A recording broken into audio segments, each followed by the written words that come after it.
మనం పాలిటిక్స్ లోకి వస్తున్నాం, పబ్లిక్ సర్వీస్ చేస్తున్నాం అన్నప్పుడు మనకు ఒక ఇన్స్పిరేషన్. నన్ను అబ్జర్వ్ చేస్తున్నాడు, వీడు పాలిటీషియన్ అవుతాడు. ఒక్క రూపాయి అవినీతి ఆఫీస్లో జరగనీయకూడదు. సో ఎందుకు వచ్చానో ఈ సీట్లోకి అని అనుకున్నా. స్వేచ్ఛ ఉండాలి కదా, స్వేచ్ఛ ఉండాలి కదా. ఎవరు బందీగా పనిచేయి, బానిసగా పనిచేయంటే రాజకీయాల్లో ఎందుకు రావాలా? రాజకీయాల్లో నోరిప్పగలిగి మాట్లాడే సత్తా ఉండాలా. చావు అంటావా, రేపు మనం బతుకుంటామో మనకే తెలియదు. దానికి సిద్ధమే రాజకీయాలకు రావాలి. జనరల్గా బయట ఏంటంటే పూర్వ వైభవం రావాలి టీడీపీ కంటే, అంటే ఎన్టీఆర్ తర్వాత చంద్రబాబు ఉంటారు. ఇప్పుడు జూనియర్ ఎన్టీఆర్ వస్తే ఆ ఇంప్రెషన్ వస్తుంది, మళ్ళీ పూర్వ వైభవం వస్తుందని ఒక ఫీలింగ్ ఉంది. జూనియర్ ఎన్టీఆర్ అనేటువంటి వ్యక్తి ఒక సినిమా నటుడుగా ఉన్నాడు. అది గ్లామర్ యాడ్ అవుతుంది.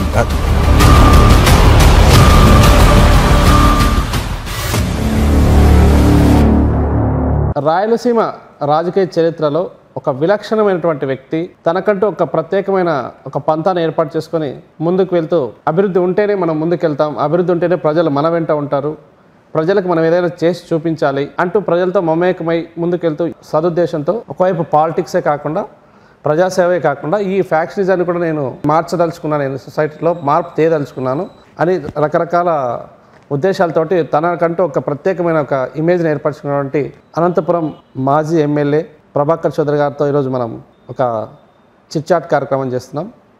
సార్ నమస్తే. నమస్కారం సార్, చెప్పండి.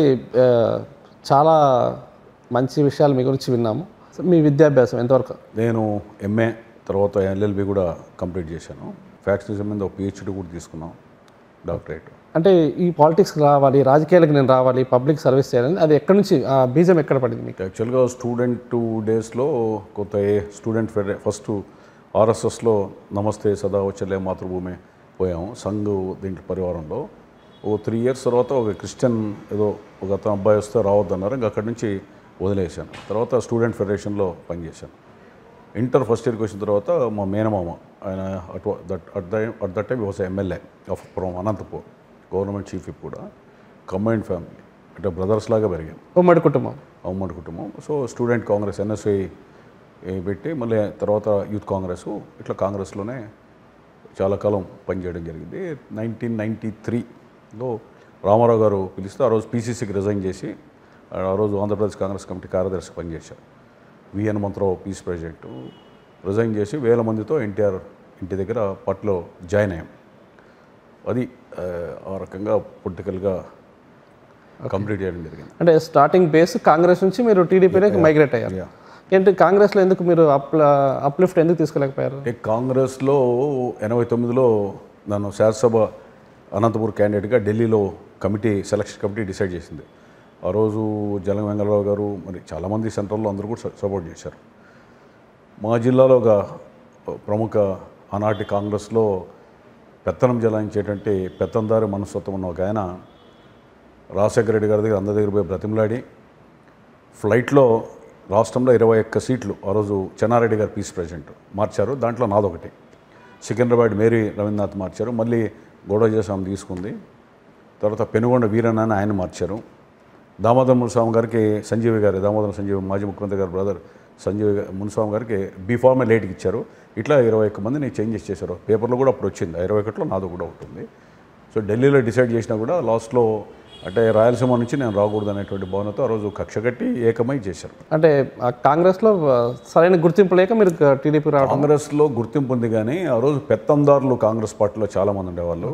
వాళ్ళు ఊహించిన రీతిలో ఆశించిన రీతిలో బాంఛాన్ దొర అనే మనస్తత్వం నాకు లేదు. కాబట్టి ఆ పెత్తందారి వ్యవస్థకి లేదా పెత్తందారి మనస్తత్వానికి పోకడలకి అనుగుణంగా ఉండలేని పరిస్థితిలో ఉండడు, కొంత స్వతంత్ర భావాలతో ఉంటాడనే భావనతో కొందరందరూ కూడా రాయలసీమలో నేతలంతా ఏకమై ఆ రోజు అభ్యర్థిత్వాన్ని మళ్ళీ వీళ్ళు బీఫారం మార్చి కాంగ్రెస్ పార్టీలో సభ్యుడు కూడా కానటువంటి వ్యక్తి ఒక కాంట్రాక్టర్కి ఆ రోజు ఇచ్చారు సీటు. అన్ని పత్రికల్లో ఢిల్లీలో సెలక్షన్స్లో నాదే పేరు వచ్చింది, అన్ని పతాక శీర్షికల్లో వచ్చింది. 89లో కాంగ్రెస్ ప్రపంచంలో వాళ్ళందరూ గెలిచారు. ఇప్పుడు మనం పాలిటిక్స్లోకి వస్తున్నాం, పబ్లిక్ సర్వీస్ చేస్తున్నాం అన్నప్పుడు మనకు ఒక ఇన్స్పిరేషన్, అంటే ఒక పలాని ఒక లీడర్ని చూశాను, ఆ లీడర్ ద్వారానే నేను. మా మేనమామ పాలిటిక్స్లో ఉండేవాడు. ఓకే. ఈ was also in Congress party. Okay. But నేను చిన్న ఏజ్లో ఒక విలేజ్కి వెళ్ళా. విలేజ్లో ఎవరో బంధువుల్ది అంటే నేను అనంతపూర్లో పుట్టి పెరిగా, తీసుకెళ్లారు. పెళ్ళికి వెళ్తే తరిమల నాగిరెడ్డి గారు ఆ రోజు అండర్లో మరి బయట ఉన్నట్లుంది అంటే నక్సలైట్ పోరాటంలో. ఓ పెళ్లి దగ్గరకు వచ్చారు మడుగుపల్లి అయిన విలేజ్లో. ఆయన సిగరెట్ తాగుతూ కూర్చొని అంతా ఉంటే నేను చిన్న age at the time 6th or 7th చదువుతున్నా. ఎవరంటే నాగిరెడ్డి వస్తున్నాడు అని. సో అట్లా కొంత ఇన్స్పిరేషన్ ఆయన పిలిచాడు దగ్గరికి రమ్మని. నన్ను అబ్జర్వ్ చేస్తున్నాడు, వీడు పాలిటీషియన్ అవుతాడు అన్నాడు తరిమల నాగిరెడ్డి ఆ రోజు. నాగిరెడ్డి గారి ప్రభావం కొంత ఉంది మీ మీద అంటే అన్నాడు. ఆయన దృష్టిలో మీరు పడ్డారు అంటే ఇంపార్టెన్స్ ఇంత ఉంటుందా ఎవరు నాగిరెడ్డి అంటే అని. మళ్ళీ కాలక్రమేణా చదివేటప్పటికి ఈజ్ అ పొలిటీషియన్ నాగిరెడ్డి. రాజకీయాలంటే కూడా తెలియదు చిన్న వయసు. మీకు ఊహ తెలియనప్పుడు చూసారు. ఊహ ఉంది కానీ ఈ సామాజిక పరిస్థితుల్లో అవగాహన లేనప్పుడు, తర్వాత రాజకీయ వ్యవస్థ గురించి తెలియనప్పుడు అట్లా. తర్వాత మళ్ళీ నేను 8th క్లాస్కి వచ్చా. 8th క్లాస్కి వచ్చినప్పుడు అందరూ పోతుంటే సాయినగర్లో ఆయన ఇల్లు ఉండేది, అక్కడికి వెళ్ళా. ఆయన గుర్తుపట్టాడు. సరే ఆయన ఏదో చెప్పాడు. చెప్పిన తర్వాత నేను ఎక్కడో చూశాను రా అన్నాడు. పొలం చోటంటే వీడు నన్ను వెంటాడుతున్నాడు ఎక్కడ పోయినా అన్నాడు నవ్వుతూ. అట్లా ఆయనకు ఒకటి ఎక్కడో సాయినగర్లో ఒక అతను రామారావు గారు అండి, పేపర్ రామారావు. ఈయన సిగరెట్ తాగేది అలవాటు అండి నాగిరెడ్డి గారికి. ఏంటంటే రిక్షా రిక్షావాన్ని పిలిపించి సిగరెట్లు తెమ్మని ఒక ప్యాక్, నా పేరు చెప్తే ఇస్తారు ఒకళ్ళని తెప్పించుకున్నాడు. సో అట్లా ఆయన స్టైల్ ఆఫ్ ఫంక్షనింగ్ తరిమల నాగిరెడ్డిది, తర్వాత ఆయనకున్న ఇమేజ్ అట్లా కొంత అది కూడా నా మీద ప్రభావం పడింది అని అనుకుంటున్నాను. తర్వాత కుటుంబ నేపథ్యం రాజకీయాల్లో ఉండడం, మా నాన్న మా తాత వాళ్ళు ఫ్యాక్షన్లో ఉండడం, అవన్నీ కూడా కలిసి అది ఎందుకు మనస్తత్వం స్టూడెంట్ డేస్ నుంచి అలవాటు పడింది. అంటే ఒక టర్నింగ్ పాయింట్. ఇప్పుడు అక్కడ నుంచి పాలిటిక్స్లో టర్న్ అయ్యారు. సో టీడీపీలో మీరు 93లో, సో అక్కడ మీకు ఎటువంటి ఆధారం లభించింది? అందులో మౌల్డ్ కావడానికి రామారావు గారు is a man of inspiration. ఆయన ఒక లెక్చరర్ని పంపి నువ్వు పార్టీలోకి రమ్మని అడిగారు. సరే ఆయనతో ఒకసారి రతన్ బాబు గారు నేను ఆయన కూర్చోన్నాడు. ఒకసారి వెళ్ళాము, ఏదో మాట్లాడిన తర్వాత జిల్లాలో ఆ రోజు అరాచకాలు కాంగ్రెస్ పార్టీవి ఇవన్నీ కూడా డిస్కస్ చేస్తే నాకు తెలిసిన కూడా కొన్ని చెప్పి ఇన్స్పైర్ అయ్యి రాకూడదా మీరు దీంట్లోకి అన్నాడు. అంటే వస్తానన్న డేట్ ఆయన ఫిక్స్ చేశాడు.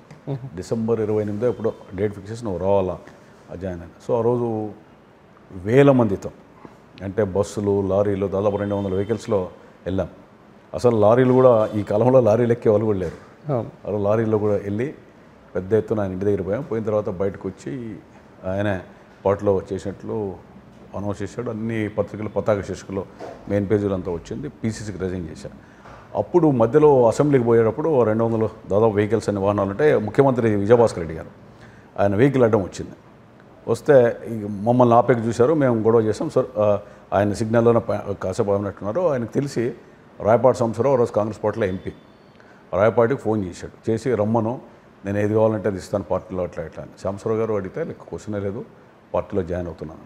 సో అది ఆ నేపథ్యంలో పార్టీలో జాయిన్ అయ్యడం జరిగింది. ఆ రోజు 94లో జాయిన్ అయినాం. మళ్ళీ కాలక్రమేణా ఇంకా రాజకీయాల్లో కంటిన్యూ అవ్వాల్సి వచ్చింది. ఓకే, ఫస్ట్ రాజకీయాలకు ఎంటర్ అయిన తర్వాత మీరు ఏ రకమైన స్టెప్స్ తీసుకున్నారు? అంటే ఎలా ముందుకు వెళ్దామని మీరు అనుకున్నారు? ఎందుకంటే ఈ ఆర్గనైజేషన్లోనే ఎక్కువ కాలం ఉన్నాం, ఈ సిస్టంలో నడిచాం. ఆ రోజు మళ్ళీ 94లో సిపిఐకి అలయన్స్లో పోయింది. సో రామారావు గారు మళ్ళీ పిలిచి ఇవ్వలేకపోయాను, రేపు పార్లమెంట్కి మీరే క్యాండిడేట్ అన్నాడు. మళ్ళీ జిల్లా పరిషత్ అన్నారు. ఏ నేపథ్యంలో మళ్ళీ కాదని చెప్పి మళ్ళీ మీరు పార్లమెంట్కి పోండి అన్నాడు. సరే అన్నా. తర్వాత అంతలో మున్సిపల్ ఎలక్షన్స్ వస్తే ఆయన పిలిపించుకొని ఆ రోజు మున్సిపల్ ఎలక్షన్స్ 95 మార్చిలో డైరెక్ట్ ఎలక్షన్స్ అంటే ప్రజలు ఓటేసేది. ఓకే, మున్సిపల్ ఎన్నికలు పోమని అడిగారు. అడిగితే నేను కౌన్సిలర్గా కంటెస్ట్ చేసి నేను రాజకీయాల్లో ఎన్నాళ్ళు పనిచేసి చాలామంది కౌన్సిలర్ని మేము గెలిపించుకున్నా, నేను చేయను అని వచ్చేసాను.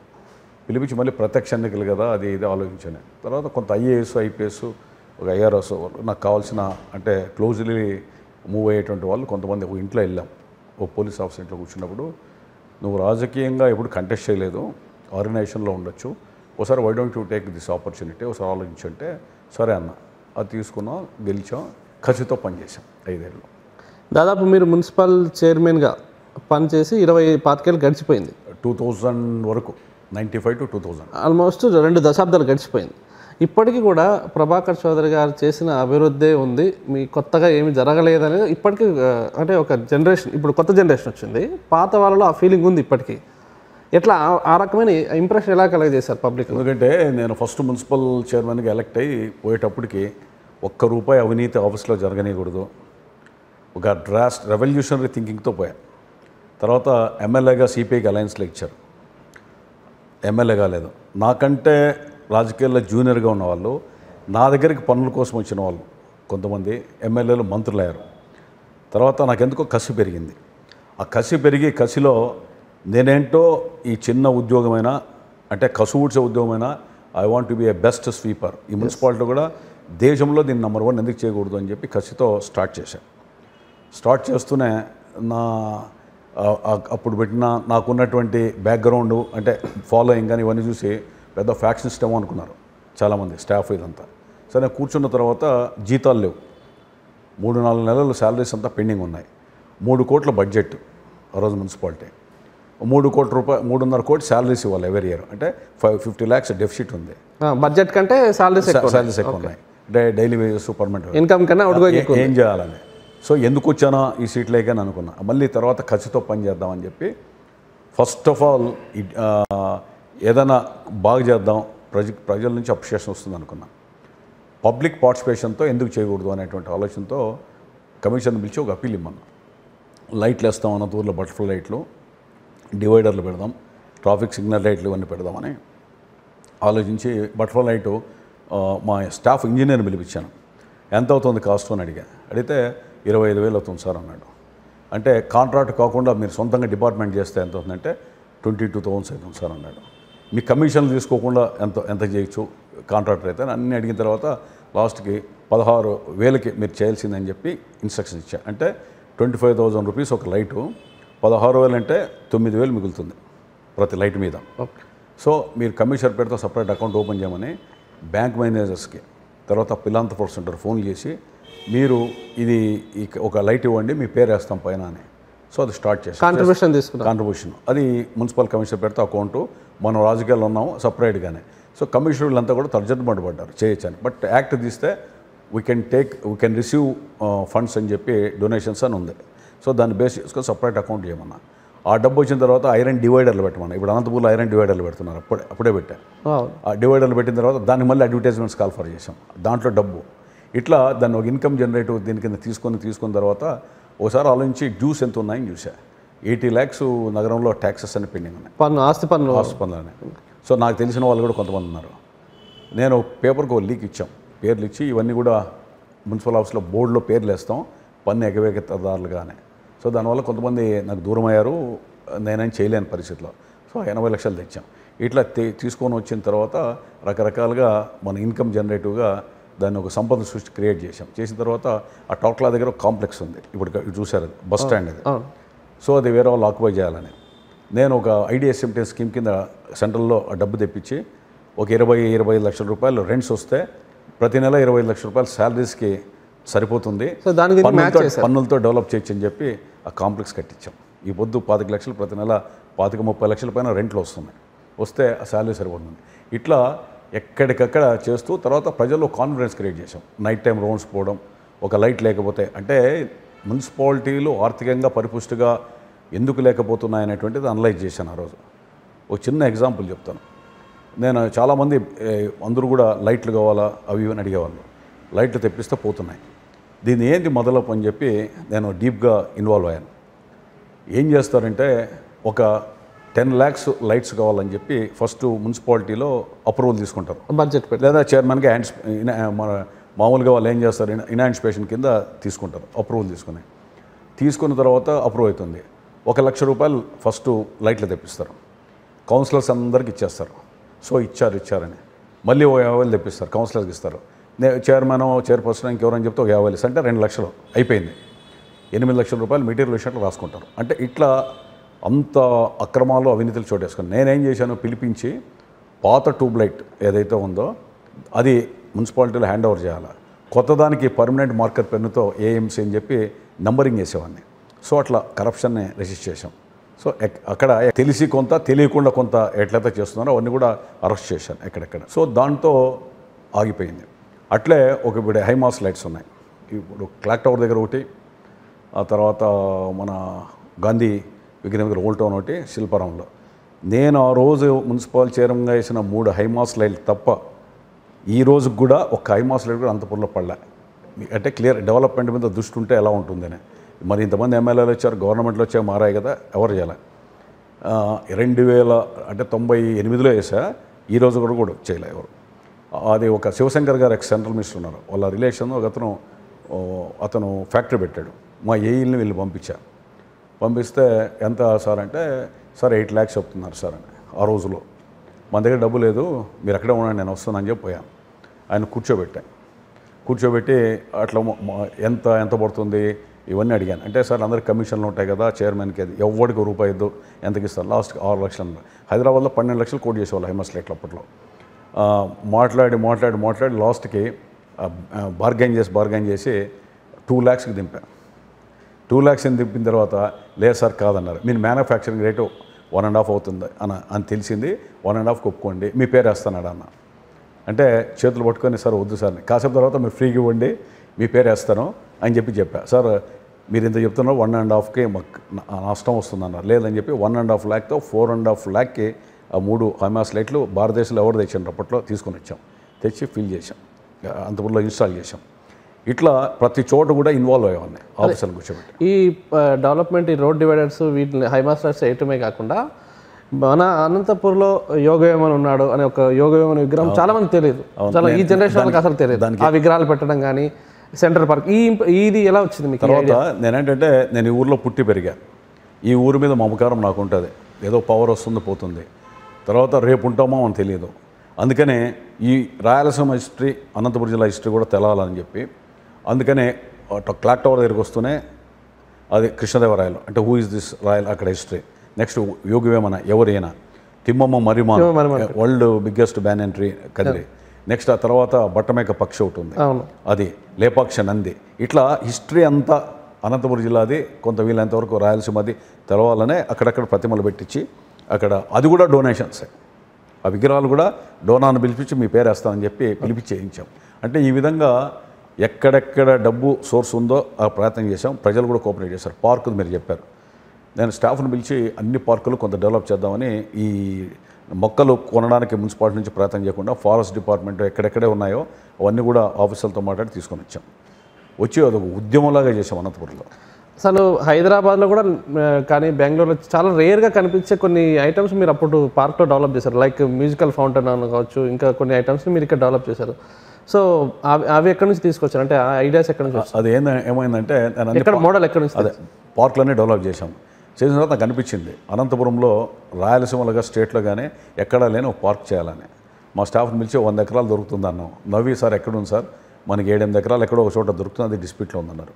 సరే ప్రయత్నం చేసి 70 ఎకరాలు ఐడెంటిఫై చేశా. ఆ రోజు కలెక్టర్ నాతో బాగుండేవాడు, నాకు ఇది కావాలని చెప్పి 24 hours లోపల దాన్ని అలినేట్ చేసుకున్నాం మున్సిపాలిటీకి. చేయించుకున్న తర్వాత ఎస్టిమేషన్ వేసాం. ఆ రోజు పార్కు 3.5 కోట్లు ఖర్చు అవుతుందని చెప్పారు. బెంగళూరు నుంచి అతను పిలిపించాము ఇంజనీర్ని, నీవు మొత్తం డిజైన్ చేసి ఇస్తావంటే చేస్తాను సార్. 3 కోట్ల ప్రాజెక్టు, నాకు 10% ఇవ్వండి 30 lakhs అన్నాడు.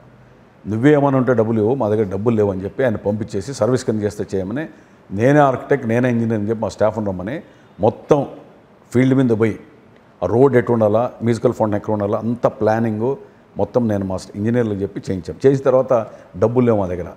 ఏం చేసాము, శ్రమదానంతో చేద్దామని ఒక ఐడియా వచ్చింది. సరే ఎవరు వస్తారు సార్, లేదని చెప్పి నేను కూర్చొని బ్రేక్ఫాస్టు లంచ్ పెడతాము, ప్రైవేట్ ఓనర్స్ బస్ ఓనర్స్ అంతా మాట్లాడాను, డీజిల్ వేసుకొని ఇవ్వాలని. తర్వాత అనంతపూర్లో ఈ మర్చెంట్స్ అసోసియేషన్ రకరకాలు ఉన్నాయి అసోసియేషన్స్. మీరు ఒకరోజు భోజనం పెడతారా, టిఫిన్ పెడతారంటే మీరు చెప్తే పెడతాం. ఎందుకంటే ఇంప్రెషను వాళ్ళ పబ్లిక్లో ఒక గుడ్ ఒపీనియన్ ఒకటి క్రియేట్ చేసాం, గుడ్ విల్ క్రియేట్ చేసుకున్నాం. వాళ్ళకి ఇంప్రెషన్ కూడా మన మీద పాజిటివ్గా ఉంది, చేయగలడు చేస్తాడని. స్టార్ట్ చేసి ప్రొక్లైనర్లు జేసీబీలు అన్నీ ఫ్రీగా మాట్లాడి తర్వాత 1000 మంది రావడం. ఈవెన్ పీటీసీలో కానిస్టేబుల్స్ వచ్చారు, ప్రెస్సర్లు వచ్చారు, అఫీషియల్స్, కాలేజీలో స్టూడెంట్స్, తర్వాత ఈ వాట్ నాట్ అందరినీ ఇన్వాల్వ్ చేసి టైం టేబుల్ మొదలుపెట్టి మా మున్సిపల్ కౌన్సిలర్స్ని అందరినీ కూడా పబ్లిక్ ఇలాంటి పర్సన్ ఎవరైనా అందరిని పెట్టి ఏరియాలన్నీ ఇచ్చేసి మీరు ఇచ్చేయండి చెప్పి చేసాం శ్రమదానంతో. చేసిన తర్వాత ఒక ప్లాన్, ఒక ఐడియా వచ్చింది. ఒక బిడ్డ పుట్టాలంటే 9 మాసాలు అవుతుంది, 9 months లోపల కంప్లీట్ కావాలని చెప్పి ప్లాన్ చేసి 9 monthsలోనే దాన్ని అంతా కూడా మొక్కలు తీసుకొని వచ్చి అన్నీ పెట్టాం. ఒక ఆయన retired IAFS officer, Tirumala develop చేయడానికి చెట్లకి ఆయన కారణం. శంకరెడ్డి గారు అని ఒక ఫారెస్ట్ ఆఫీసర్ ఉండేవాడు అనంతపురం. ఆయన నేను తిరుపతికి వెళ్ళి, మీరు అనంతపూర్లో పుట్టి పెరిగారు ఆఫీసర్ కదా, మీరు ఏమైనా హెల్ప్ చేయండి అంటే తిరుమలలో ఉన్నాడు, ఆయనతో మాట్లాడదాం. ఇద్దరు కలిసి అది విజిట్ చేసి బొటానికల్ గార్డెన్ అని ఫ్రీ సర్వీస్ ఇంత ఇంట్రెస్ట్గా చేస్తామని చెప్పి చేశారు. చేసి ట్రమాండ్రస్ ఇంపాక్ట్ వచ్చింది. భోంచేసి ఎప్పుడూ పారా పలుగు పట్టిన వాళ్ళ లేడీస్ హౌస్ వైఫ్స్ కూడా లయన్స్, రొటోరియన్స్, వాట్ నాట్ ఎన్జిఓస్ అందరూ ఇన్వాల్వ్ అయ్యి కష్టపడి శ్రమదానంతో చేసి సక్సెస్ చేసిన తర్వాత మళ్ళీ ఫండ్స్ విపరీతంగా వచ్చాయి, పెట్టాం. మ్యూజికల్ ఫౌంటైన్ది అది ఒక పెద్ద స్టోరీ ఉంది. నేను బృందావన్ గార్డెన్స్ మైసూర్ చాలాసార్లు వెళ్ళా, కానీ ఆ మ్యూజికల్ ఫౌంటైన్ దూరం చూశాను.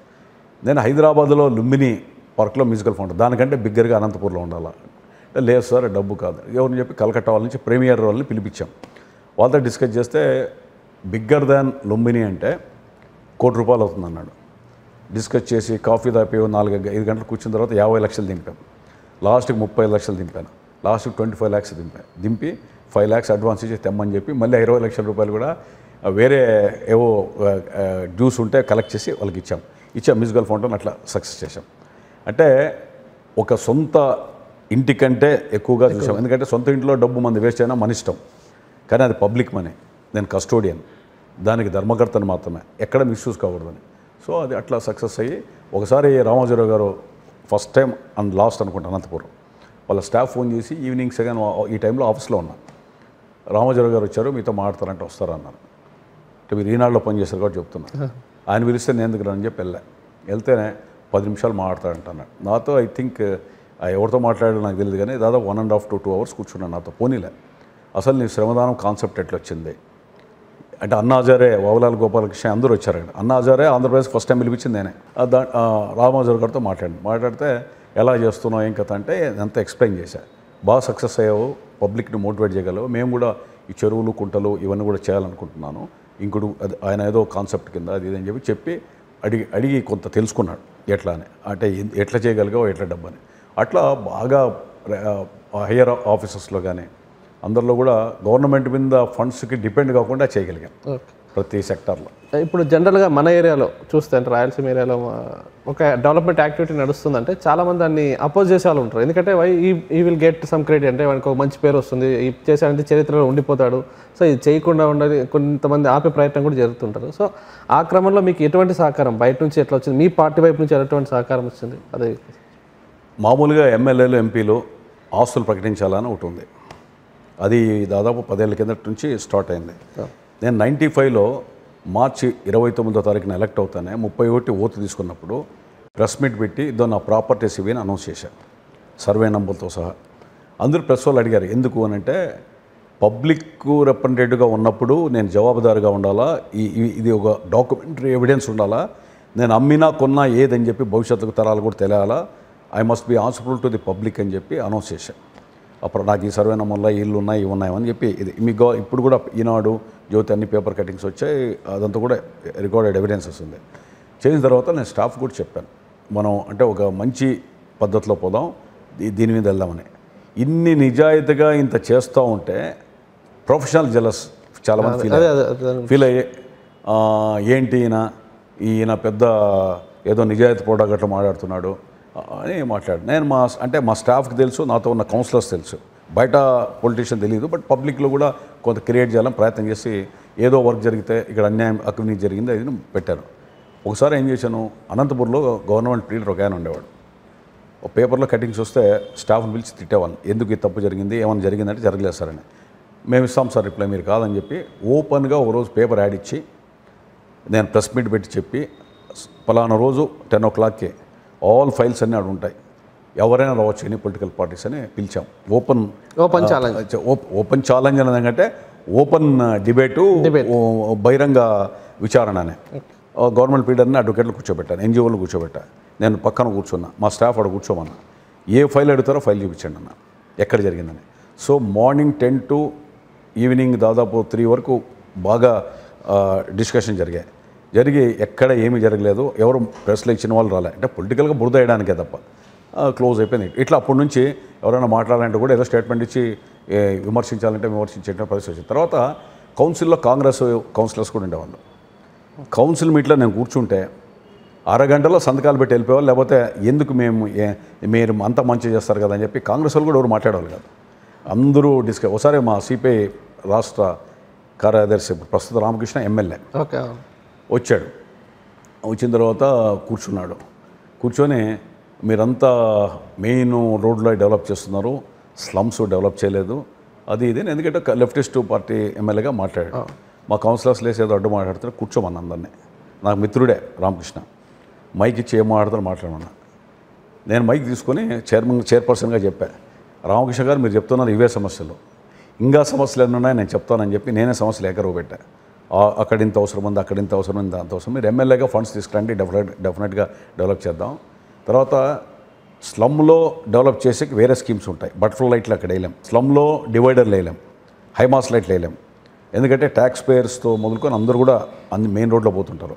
మెయిన్ రోడ్ తర్వాత స్లమ్స్కి వెళ్ళా 42 crores ఒక డిఎఫ్ఐడి ఫండ్ అనేది ఉంది, అది క్లియర్ చేద్దాం, స్లమ్స్ అన్ని డెవలప్ అవుతాయి ఓడిఏ స్కీమ్ కింద అని చెప్పి రాష్ట్ర వ్యాప్తంగా 720 కోట్లు శాంక్షన్లో లిస్టులో ఇది యాడ్ చేసామని అన్నీ మాట్లాడిన తర్వాత ఆయన కూడా ఇంకేం మాట్లాడలేకపోయాడు. మీరు అసెంబ్లీలో మాట్లాడండి, ఆ టీడీపీ గవర్నమెంట్ మీరు కొట్లాడండి, ఎమ్మెల్యేగా మీకు బాధ్యత లేదా అని చెప్పి నేనే ఒక లెఫ్టిస్టు అన్నట్టు మాట్లాడాను. అప్పటి నుంచి ఆయన కౌన్సిల్ మీటింగ్ కూడా రాలేదు. సో మన తప్పు చేయనప్పుడు in interest of the public ఏమైనా చేస్తున్నప్పుడు ఎవరైనా దారికి రావాల్సిందే కదా, ఆ విధంగా సక్సెస్ అయ్యి. ఆ తర్వాత నెక్స్ట్ మున్సిపల్ చైర్మన్గా చేశారు, 5 years సక్సెస్ చేశారు. తర్వాత నెక్స్ట్ మరి ఎందుకు ముందుకు అంటే 1999లో ఎమ్మెల్యే కంటెస్ట్ చేశారు. యాక్చువల్గా అదొక ఆ పీరియడ్ గురించి ఆలోచిస్తే ఎంటైర్ మా హిస్టరీలో రాజకీయ నాయకుడు నిజాయితీగా ఉంటే ఎంత కష్టాలు పడతాడో ఎలక్షన్లో చూశాడు. డబ్బు కోసం ఒక 25 లక్షలు నా దగ్గర ఉంటే ఆ రోజు ఎమ్మెల్యే. తర్వాత అన్ని ఫోర్సెస్ పనిచేసాయి ఎగనెస్ట్గా. పబ్లిక్ కూడా అన్ఫార్చునేట్లీ ఆర్ ఫార్చునేట్లీ అర్బన్ ఏరియాలో 60% పోలైంది, అనంతపూర్లో 42% పోలైంది. తర్వాత కలెక్టర్ ఆ రోజు రజత్ భార్గవ్ గారు నాతో బాగా క్లోజ్ ఉండేవాడు, ఇప్పుడు ఐఏఎస్ ఆఫీసర్. ఆయన కౌంటింగ్లో చూసి మీరు ఓడిపోతున్నారు అన్నాడు. ఏంటి అన్న, పర్సంటేజ్ దగ్గర ఒకటి అప్పుడు కొంత డౌట్ ఉంది, మొత్తం పోలింగ్ బాక్స్లో 3000 స్లిప్పులు రాసేసారు. ఎమ్మెల్యే అయితే ఇక్కడ అభివృద్ధి ఆగిపోతుంది, మీరు 2 ఎమ్మెల్యే కంటిన్యూ కావాలని చెప్పి చాలామంది స్లిప్పులు రాసేసారు. అంటే దాదాపు 3000 స్లిప్పులు పైన పడ్డాయి. పడితే హిందూలోనూ అన్నింటిలో కూడా పేపర్లో కూడా అన్నింటిలో వచ్చింది. వస్తే నేను ఆ రోజు అనుకున్నా, అంటే నేను పని చేయడమా ఇదేనా, సరే పబ్లిక్ కావాలనుకున్నారు, ఓడిపోయాం. తర్వాత అట్లా ఆ రకంగా బ్రేక్ వచ్చింది. పివి నరసింహారావు గారు మాజీ ప్రధానమంత్రి రామానంద తీర్థానికి హైదరాబాద్కి వచ్చి ఒక సభలో చెప్పాడు, ఒక అబ్బాయి అనంతపూర్లో అంటే ఎమ్మెల్యే ఓడిపోయిన తర్వాత ప్రజలు తను మున్సిపాలిటీ కావాలనుకుంటే ఆయన ఎమ్మెల్యేకి వెళ్ళాడు, ప్రజలు ఏది కావాలో అది పని చేయాలి కదా, అందుకని ఓడిపోయాడని ఆ సందర్భంలో బహిరంగ ప్రైమ్ మినిస్టర్గా చెప్పాడు అప్పట్లో. అంటే ఆ ఒక పాజిటివ్లో కూడా నాకు నెగిటివ్ అనేది స్టార్ట్ అయింది. సరే బ్రేక్ వచ్చింది, 2004 వరకు పనిచేసాం. 2004లో ఇంకా మీకు తెలుసు కదా, ఇండిపెండెంట్ కంటెస్ట్ చేయడం, రాజకీయ ప్రస్థానం అవే అనే ఆర్గనైజేషన్ పెట్టడం, ఈ విధంగా నచ్చింది. అవ్వయాన్ని స్టార్ట్ చేయడానికి ఏంటి నేను 99లో ఓడిపోయిన తర్వాత 2004 వరకు కాన్ఫరెన్స్ ఇన్ఛార్జ్గా ఉన్నా. ఇన్ఛార్జ్ అయిన తర్వాత ఎలక్షన్స్ వచ్చాయి. 2004లో పార్టీ టికెట్ ఇవ్వకపోతే ఇండిపెండెంట్ కంటెస్ట్ చేశాను. చేసిన తర్వాత కాంగ్రెస్ గవర్నమెంట్ వచ్చింది. ఆ రోజు నరమేధం జరిగేది. అంటే ఉదయం ఒక హత్య, మధ్యాహ్నం ఒక హత్య, అంటే ప్రతీకారహత్య. కాంగ్రెస్ పార్టీ గవర్నమెంట్ వస్తానే తెలుగుదేశం పార్టీలో కొంతమంది ఏదో దాడులు చేశారు, చంపారని దీంతో దానికి రెట్టింపుగా ఇంకా ఉధృతంగా ఎస్పెషల్లీ ఒక పార్టీ మీద, కమ్యూనిటీల మీద ఇట్లా రకరకాలుగా ఒక వర్గపోరు అనేది స్టార్ట్ అయింది. నేను చూశాను ఏంటి ఇది కరెక్ట్ కాదని. హైదరాబాద్లో ఒక ప్రెస్ క్లబ్లో ఒక డిబేట్ పెట్టాం. ఆ రోజు మల్లాది సుబ్బమ్మ, TV9 రవిప్రకాష్ గారు, తర్వాత రేవంత్ రెడ్డి లేదనుకుంటా ఎవరు అందరూ చాలామంది కలిసి పెట్టాం. పెట్టిన తర్వాత దాంట్లో ఆ డిబేట్లో ఫ్యాక్షన్ వ్యతిరేకంగా జరుగుతూ ఉంది. కర్నూలు కానీ అన్ని చోట్ల ఒక ఫోరం పెట్టకూడదు. నేను లెక్చర్ ఇచ్చిన తర్వాత ఇంప్రెస్ అయ్యి నువ్వే దీనికి ఫౌండర్ ప్రెసిడెంట్ ఉంటే బాగుంటుంది కదా అని సరే అనుకున్నాం. అనంతపురం వచ్చాను. వచ్చిన తర్వాత ఫ్యాక్షన్ వ్యతిరేక పోరాట సమితి అనేదానికంటే బాగాలేదు, ఏదో సారా ఉద్యమానికి ఇది ఉన్నట్టు వ్యతిరేకం అన్నట్టు ఒక NGO స్టార్ట్ చేద్దామని అవే అని పెట్టాం. అంటే a way for good away from bad, avoid wildness and dizziness అని. వైల్డ్నెస్ కింద ఫ్యాక్షనిజం తీసుకోవచ్చు, అన్నీ తీసుకోవచ్చు కదా. తీసుకొని దాన్ని ఫౌండర్గా ఉండి ఫామ్ చేసి దాని మీద పుస్తకాలు రాసి సీడీలు లెట్ లివ్ అని చెప్పి తీసుకుపోయాం. ఇది బ్రతుకును అనేది తీసుకెళ్ళాం. ఇది క్రిస్టల్ గార్డెన్స్లో పెద్ద ఎత్తున 1000 మందితో ఒక సభ పెట్టాం. రాజశేఖర రెడ్డి గారి దగ్గరికి వెళ్ళాం, ముఖ్యమంత్రి దగ్గరికి, మీరు రండి దానికని అడిగితే ఆయన నేను రాలేను, హోమ్ మినిస్టర్ జానారెడ్డి గారిని పంపుతాను అన్నాడు. సో జానారెడ్డి హోమ్ మినిస్టర్ గారు, నేను రోసయ్య గారిని ఫైనాన్స్ మినిస్టర్ పిలిచాం. సురవరం సుధాకర్ రెడ్డి గారు సిపిఐ నుంచి, జయప్రకాష్ నారాయణ గారు, తర్వాత కాంగ్రెస్ పార్టీ నుంచి ఆ రోజు ఎంపీ ఏఐసి సెక్రటరీ హనుమంతరావు, అట్లా అన్ని పార్టీలు కూడా పిలిచే వేదిక మీద మన లక్ష్మణ్ రెడ్డి అని ఇప్పుడు ఆయన సారా పోరాటం మద్యపానం తీసేదానికి గవర్నమెంట్ కూడా వేశారు, ఆయన జన విజ్ఞాన వేదికలో ఉండేవాడు, అందరూ కూడా కలిసి పెట్టాం.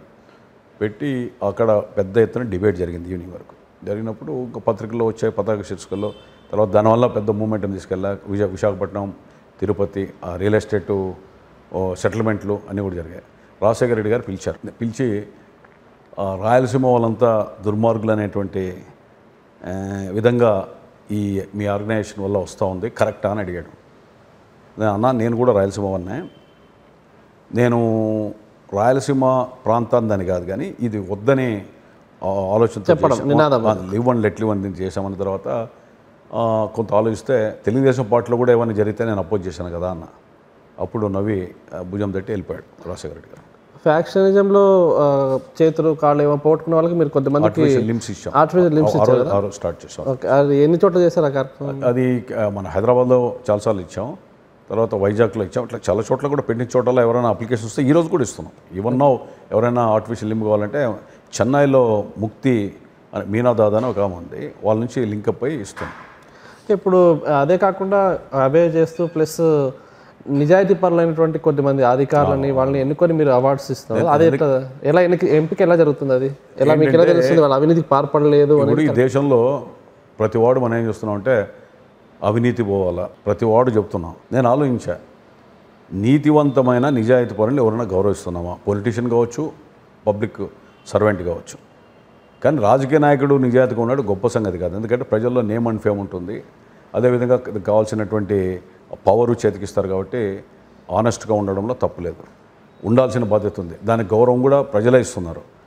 కానీ ఒక ఎంప్లాయ్ అనేవాడు అటెండర్ నుంచి ఐఏఎస్ కావచ్చు, కానిస్టేబుల్ నుంచి ఎస్పీ, పోలీస్ ఆఫీసర్ ఐపీఎస్ కావచ్చు, ఇంకా మధ్యలో ఇతర సిబ్బంది కావచ్చు, వాడు ₹1 లంచం కూడా తీసుకోకుండా పనిచేస్తూ ఉంటే దేశంలో ప్రమోషన్స్లో ఇంపార్టెన్స్ లేదు. ట్రాన్స్ఫర్ చేసేటప్పుడు ఇతను పనికిరాడని చెప్పి ఇష్టం వచ్చిన దాంట్లో పనిచేస్తుంటారు. సమాజంలో గుర్తింపు లేదు. కొంతమంది ఇంట్లో కూడా వీడు సంపాదీయుడు, మోటార్ బైక్ లేదు, కార్ లేదు, బంగ్లా కట్టలేదని చెప్పి నాన్ కోఆపరేషన్ చేసే వాళ్ళు కూడా కొంతమంది ఉన్నారు.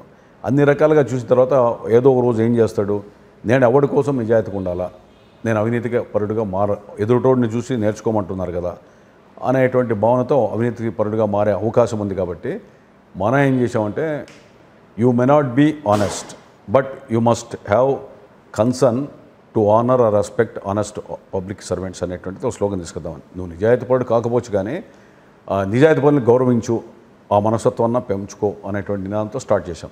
చేసి ఐడెంటిఫై చేస్తున్నాం. చేస్తే నిజంగా ఒక లక్ష్మీబాయి అనే సెక్రటరియట్లో ఎంప్లాయ్, ట్రైబ్ ఆమె. మొన్న రవీంద్ర భారతిలో మాణిక్ సర్కార్ గారు, ఫార్మర్ సీఎం ఆఫ్ త్రిపుర, అందరూ కూడా వచ్చి ఇచ్చాం. చాలామందిలో సెలక్షన్లో ఆమె ఒకటే. నిజంగా ఆ కళ్ళలో నీళ్ళు పెట్టి ఏడ్చేసింది వైఫ్ అండ్ హస్బెండ్. ఏంటంటే నేను నిజాయితీగా కాఫీ టీ కూడా కాకుండా సెక్రటరియట్లో అనేళ్ళ నుంచి పనిచేస్తున్నా, గౌరవించిన వాళ్ళు గుర్తించిన వాళ్ళు ఎవరు లేరు, చాలా ఆటుపోట్లకి చాలా ఇబ్బందులు కూడా సమస్యలు కూడా గురైనాం. కానీ ఇట్లా గౌరవించారు కాబట్టి ఈ జీవితంలో మర్చిపోలేం, ఇది జీవితకాలంలో ఇంకా నిజాయితీగా ఉంటాం అనేటువంటి ఆమె ఎక్స్ప్రెస్ చేసింది ఆ విధంగా ఫీలింగ్స్. సో నేను అప్పుడు హ్యాపీగా ఫీల్ అయ్యాం. సో మేము చేసింది అంటే టు అండ్ ఫ్రో, అదేవిధంగా వాళ్ళ అకామిడేషన్ మేమే ఇస్తాం, ఎవరితో డొనేషన్స్ కానీ తీసుకోకుండా, వాళ్ళతో ఖర్చు పెట్టకుండా, అట్లా అవే ఫ్రమ్ కరప్షన్ అని చెప్పి అవార్డ్స్ ఇద్దామని. అదొకటే కాదు, ఫ్యాక్షన్లో కూడా 20-30 ఏళ్ళు రాజకీయాల్లో ఉండి ఎమ్మెల్యేలు, ఎంపీలు, మంత్రులుగా పనిచేసి ఏ ఒక్క క్రిమినల్ కేసులో కూడా లేనటువంటి వాళ్ళని ఐడెంటిఫై చేసాం. అంటే eras Ayyappa Reddy, plain politician, eras Ayyappa Reddy మంత్రిగా చేశాడు, ఎంపీగా చేశాడు, ఎమ్మెల్యే చేశాడు కర్నూలు జిల్లా. తర్వాత లగ్గిరెడ్డిపల్లి రాజగోపాల్ రెడ్డి గారు కడప. ఇట్లా ఐడెంటిఫై చేసి వాళ్ళకు కూడా నాన్ ఫ్యాక్షనిస్ట్ అని చెప్పి అవార్డ్స్ ఇచ్చాం. ఎందుకు ఇచ్చామనంటే ఫ్యాక్షనిస్టులకు కూడా మార్పు కనువిప్పు కావాలనే దీంట్లో అట్లా కూడా ఇచ్చాం. ఇట్లా ఈ విధంగా నెక్స్ట్ ఇంకా ఎవరైనా ఎన్జిఓ కాకుండా, అంటే ఎక్కడ without expecting state, central, abroad donations కానీ ఫండ్స్ కానీ ఎక్స్పెక్ట్ చేయకుండా స్వచ్ఛందంగా తమకు వీలైనంత ఒక సామాజిక స్పృహతో, బాధ్యతతో ఇతరులకు సంఘసేవ చేద్దామనే వాళ్ళని కూడా ఐడెంటిఫై చేస్తున్నాం. చేసి వాళ్ళకు కూడా ఏం చేస్తున్నాం, అవే అవార్డ్స్ ఇస్తున్నాం. దాంట్లో చాలామంది ఉన్నారు. ఇప్పుడు నెక్స్ట్ సెప్టెంబర్లో కూడా బెంగళూరులో మళ్ళీ పెడుతున్నాం. త్రివేంద్రం అనుకున్నాం, ఈసారి కేరళలో వర్షాలు ఎక్కువగా ఉంటాయని చెప్పి బెంగళూరులో పెడుతున్నాం. అది కూడా సెలక్షన్ అప్పుడే స్టార్ట్ చేశాం. ఇప్పుడు మీరు అన్నా హజారే గారిని ఇక్కడికి తీసుకురావాలని మీకు ఎందుకు అనిపించింది? ఎట్లా ఆయన దృష్టి ఎలా ఆకర్షించారు? మేము డెవలప్ చేసేటప్పుడు ఏంటి ఇంకా ఎవరైనా డెవలప్ అంటే రాలేగావ్ సిద్ధి అనే దాంట్లో ఈ యొక్క చెక్ డ్యామ్స్, ఈ వాటర్ మీద ఒక ఆయన చేస్తున్నాడు అని అంటే నేను రాలేగౌడ సిద్దికి పర్సనల్గా వెళ్ళాను. మీరే వెళ్ళారు? నేనే వెళ్ళాను మున్సిపల్ చైర్మన్. వెళ్ళి చూసా. అంటే అక్కడికి వెళ్ళిన తర్వాత చూస్తే ఆయన కూర్చొని ఆ తర్వాత అక్కడ చిన్న ఎన్జిఓ మాదిరి పెట్టుకొని ఆ విలేజ్ లేకపోతే ఆయన మిలిటరీలో ఉన్నాడని వదిలేసి వచ్చాడని అప్పుడు అందరినీ కొంత అగ్రెసివ్గా ఉండేవాడని తర్వాత రిఫార్మ్ చేయడానికి మారాడని ఇవన్నీ చూసిన తర్వాత ఆయన పిలిపించి ఆయన స్పీచ్లో చెప్పాడు, ఇక్కడ ఇంత డెవలప్మెంట్ జరిగింది, మాదేంది రాలేగౌడ సిద్ధి బాగా చేశాడని ఆయన అప్రిషియేట్ చేసి చెప్పాడు. తర్వాత వావులావుల గోపాలకృష్ణ గారు అనంతపురంలో అంటే ఇలాంటి మహోన్నతమైన వ్యక్తులు నడయాడిన ఆ నేల పవిత్రంగా భవిష్యత్తులో కూడా ఉంటుందనేటువంటి దీంతో కొంతన్నా స్ఫూర్తిదాయకంగా ఉండొచ్చు. ఇప్పుడు నేనే ఉన్నా అలాంటి వాళ్ళతో అప్పుడప్పుడు సహచారం వల్ల నన్ను ఎప్పుడూ హెచ్చరిస్తూ ఉంటుంది, నువ్వు తప్పు చేయొద్దు, తర్వాత కరప్షన్ వైపు పోవద్దని. ఆ విధంగా హెచ్చరించడానికి ఎగ్జాంపుల్, నేను మున్సిపల్ చైర్మన్గా లిక్కర్ బిజినెస్లో ఫస్ట్ టైం లైఫ్లో దిగాను. అనంతపురంలో దౌర్జన్యం జరుగుతుంటే సరే ఆ రోజు నేపథ్యంలో మేము పోటీకి వెళ్దాం అనుకున్నాం. మా జిల్లాలో కొంతమంది ఎమ్మెల్యేలంతా కూడా వచ్చి ప్రెజర్ పెట్టారు నా మీద. అందరూ కలిసి మనం పోటీ పోవాలా, పరిటాల రవి టెండర్లు వేస్తున్నా, మనం వేయాలని ఉన్న ఫ్యాక్ట్ చెప్తే సరే అని ఎమ్మెల్యేలకు కొంతమంది అంతా పొద్దునకి అప్స్కాండ్ అయ్యారు. నేను పోటీ వేపిస్తానని చెప్పి నన్ను ముందు పెట్టి కొంతమంది ఎప్పుడైతే ఎస్కేప్ అయ్యారో నేను ఊడిపోయినట్లు అవుతుంది, అంటే భయపడినట్టు ఉంటుంది, స్టార్ట్ చేయాలని. అందులో మధ్యవర్తులు వచ్చేసి లేదు కొన్ని కాంప్రమైజ్ చేసుకుందాం, అది సరే అని మా దగ్గర ఉన్న వాళ్ళు మేము చేసుకుంటామంటే కొన్ని షాపులు ఇటు కొన్ని షాపులు మాట్లాడాం. సో 2 months గడిచింది, 3 months గడిచింది. ఒక విలేకరు నా దగ్గరికి వచ్చాడు. ఆ విలేకరు కూడా ప్రిన్సిపల్స్ ఉన్నవి, జర్నలిస్టు. అతనితో పాటే నాకు క్లాస్మేట్ ఎవరు వచ్చారు, నువ్వు డ్రింక్ తాగవు, ఒక ఎథికల్ వాల్యూస్తో మున్సిపాలిటీ నడుపుతున్నావు, లిక్కర్ బిజినెస్లోకి పోవడం నాకు నచ్చలేదు అన్నాడు.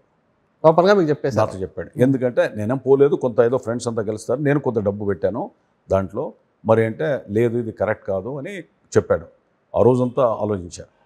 అప్పటికి ఇంకేం చేయాలని సార్ నెక్స్ట్ ఆప్షన్ వచ్చింది 3 months వస్తానే పిలిచి ఈ షాపులు మనకొద్దు, ఎవరో ఆఫర్ ఇచ్చారు, ఆ షాపులో నమ్మేశారు. 2 years ఏదో ఉంటుంది కదా, 1 yearకి వచ్చి దాంట్లో నుంచి బయటకు వచ్చేసాం వద్దని. జీవితంలో లిక్కర్ బిజినెస్ అంటూ చేయకూడదు అని ఆయన అన్నాడు. ఒకటే, వావులాల గోపాలకృష్ణ మద్యపాన నిషేధం కోసం పోరాడాడు.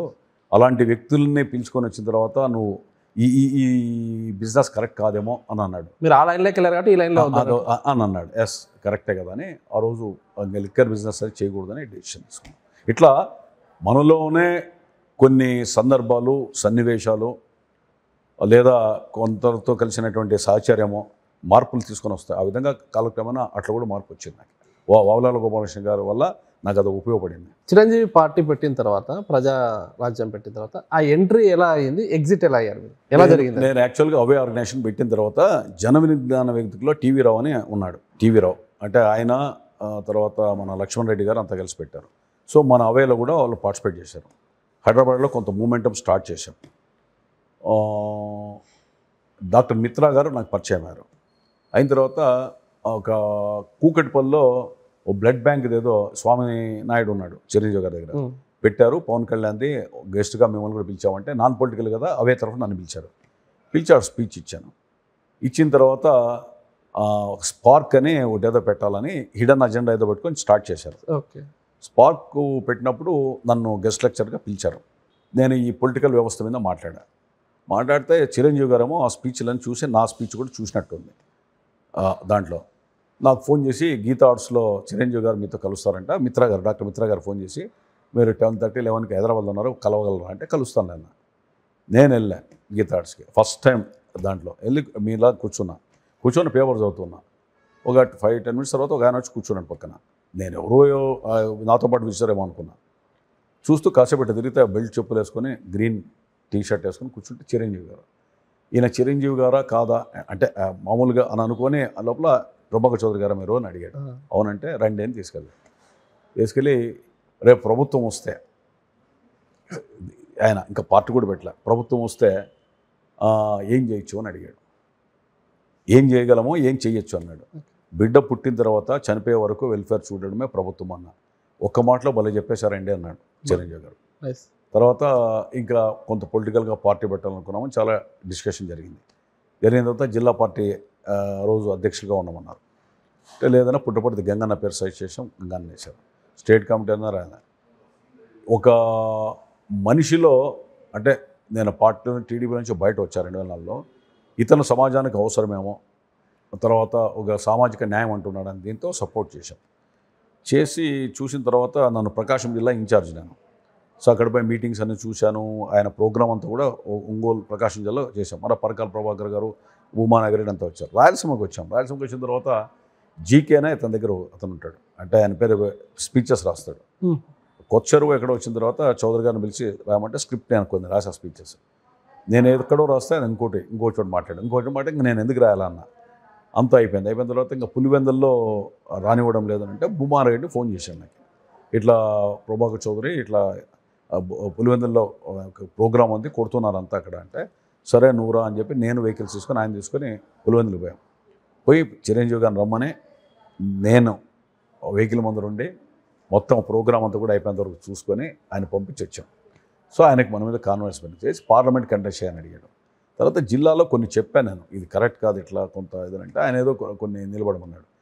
నేను చూసిన తర్వాత అక్కడ ఏదో డబ్బులు, ఆ సీట్లు, తర్వాత కొంతమంది ఆ కోటరీ ఏర్పడడంతో ఎలక్షన్ ముందు నేను సభ్యత్వం కూడా తీసుకోవాలి. ఆ పార్టీలో ఏం ఆఫీస్ బెర్ర కూడా కాల, బిహైండ్ స్క్రీన్ నుండి సపోర్ట్ చేద్దాం అనుకున్నాను. అంతా చూసిన తర్వాత ఎందుకో ఇతను పొలిటీషియన్ కాదు, పాలిటిక్స్కి సూటబుల్ కాదు అని చెప్పి నేను భూమానగరెడ్డి మిత్రాకి ఫోన్ చేశాను, డాక్టర్ మిత్రాకి. ఇట్లా నేను బయటకు వచ్చేస్తున్నా, ఆ ముద్ర నాకు ఉండకూడదు అంటే, లేదు గవర్నమెంట్ వస్తుంది కంటెస్ట్ చేయకపోతామని రాజ్యసభ ఇస్తారు, ఏం కావాలంటే ఇస్తారు. లేదు, ఇంకొక ఆయన ఫోన్ చేసి ఇన్నాళ్ళు సర్వీస్ చేసేప్పుడు ఏదైనా క్యాబినెట్లో ఉండి చూసుకోవచ్చు, నా క్యాబినెట్ వద్దు, నాకు ఎందుకో సమ్మో ఈ అలర్జిక్ ఉంది అంటే భావాలు విధానాల్లో తేడా కనపడింది. తర్వాత అక్కడ ఉన్న వాళ్ళంతా కూడా బిజినెస్ పీపుల్ అంతా ఎంటర్ అయ్యారు. సో ఇది నేతి బీరకాయలాగా దీంట్లో మ్యాచ్ అవ్వాలని బయటకు వచ్చేసి గంగన్నని పిలిచాను. ఆ గంగన్న అతను కాంగ్రెస్ పార్టీ నుంచి వచ్చాడు. చిరంజీవి గారు నన్ను బ్రేక్ఫాస్ట్ పిలిచాడు. పొద్దున్న ఇంటికి రమ్మంటే నేను గంగన్న పోయాం. గంగన్న కాదండి ఇట్లా ఆయన రోజు పోయి టీడీపీ ఆఫీస్లో కూర్చుంటాడు కదా అన్నాడు. ఆయన వచ్చింది కాంగ్రెస్ పార్టీ నుంచి. పరిటాల సునీత ఏదో పెళ్ళిలో కనపడితే నమస్కారం పెట్టాడంటే ఆ ఫోటో చూపించాడు నాకు ఇట్లా. అప్పుడు అన్నా ఎవరైనా పెళ్ళిలో కనపడితే నమస్కారం పెడతారు కాదు అది అని అంటే, ఆయన మీరు పార్లమెంట్ కంటే నేను ఎందుకు వచ్చిన తర్వాత ఈయనకి అవగాహన లేదనే దీంతో వచ్చేసి రిజైన్ చేశాను. నాకు ఈ పార్టీకి సంబంధం లేదు అని చెప్పి చెప్పాను. సభ్యుడు కూడా కాదు, సభ్యుడే కాకుండా కూడా చెప్పాలి. ఎందుకంటే నేను అన్నకుండి చాలా విషయాలు ఇన్వాల్వ్ అయ్యాను కదా, అందుకని వచ్చి బయటకు వచ్చాను. వచ్చిన తర్వాత మళ్ళీ ఇట్లా తర్వాత చంద్రబాబు నాయుడు గారు పిలిచారు, చేరమంటే పార్టీలో జాయిన్. ఈ రాజకీయాలు ఒకవైపు అవే ఒకవైపు ఉండి ఇంత బిజీ షెడ్యూల్లో కూడా మీరు ఈ మధ్య బుక్స్ కూడా రాశారు కదా, ఎట్లా అది ఎందుకు వచ్చింది బుక్స్ రాయాలి? నేను ఎక్కడైనా వెళ్ళేటప్పుడు నా మదిలో కొన్ని మెదులుతూ ఉంటాయి. ఓకే, ఒక సామాజిక స్పృహతో కూడుకున్నటువంటి వాస్తవిక సంఘటనలు అంటే కళ్ళ ముందు జరిగేవి. ఓసారి నాకు నేను తర్కించుకుంటూ ఉంటాను, ఇది రైటా రాంగా అని. తర్వాత కొన్ని నాలో అనూహ్యమైనటువంటి కొన్ని ఆలోచనలు ఉన్నాయి. అవి అప్పుడప్పుడు వెలికి తీస్తూ ప్రశ్నిస్తూ సమాధానం ఇస్తూ అది అవునా కాదా అనే దీంతో నిర్ధారించుకున్న తర్వాత పుస్తక రూపంలో సమాజం పోలేం ఫ్యాక్షన్ మీద రాశాను. ఫ్యాక్షన్ అంటే ఉన్న ఫ్యాక్ట్స్ ఏవైతే ఉన్నాయో అని తీశాను. నేను కపట్రాల వెంకటప్ప నాయుడు, వారాల పద్మక్క ఇంటికి వెళ్ళా. టీవీ నేను ప్రేమ అందరూ కూడా ఆమె కూడా వచ్చారు. వచ్చి ఆ రోజు చెప్పి వెంకటప్ప నాయుడు జాగ్రత్తగా ఉండాలి, ఆయన కాంప్రమైజ్ ఆ పద్మక్క ఒప్పుకోవాలి, ఆమె కళ్ళలో ఫైర్ కనపడింది. సో ఇట్లన్నీ చాలా మర్డర్ కేసులు అంటే కాంప్రమైజ్ అవ్వని ప్రయత్నం చేశాను.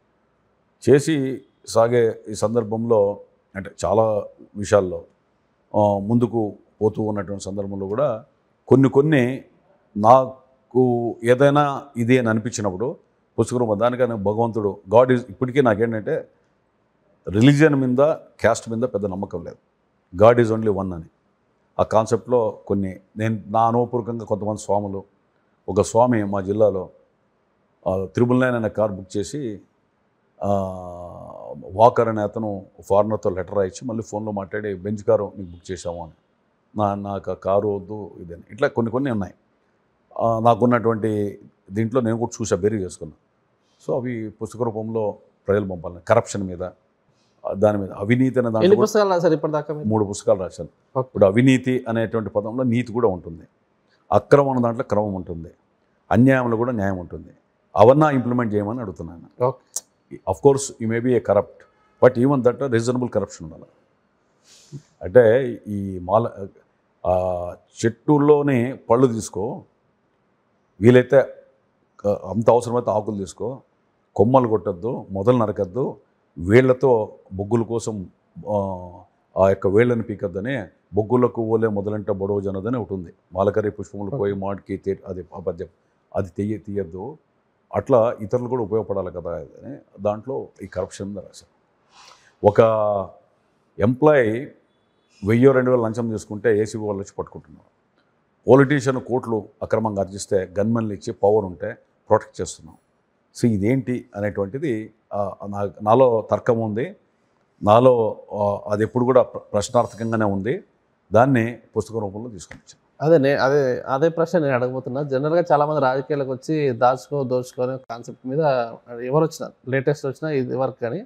సో ప్రభాకర్ చౌదరి రాజకీయాలకు వచ్చి తనకున్న సంపాదన ఖర్చు పెడుతున్నాడు అనే ఒక టాపిక్ మాకు వినపడింది అక్కడక్కడ.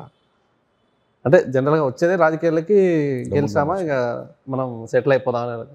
అలా కాకుండా ఎందుకు అంటే ఈ ట్రెండ్ని మీరు ఎందుకు అందిపుచ్చుకోలేకపోయారు? రాజకీయాన్ని వ్యాపారం చేద్దామనే వాళ్ళు కొంతమంది, రాజకీయాన్ని సేవగా భావిద్దామని మరికొంతమంది ఉంటారు. దాంట్లో రెండో రకంలో నేను కూడా ఉన్నా. అంటే నేనే కాదు, చాలామంది చూసాం.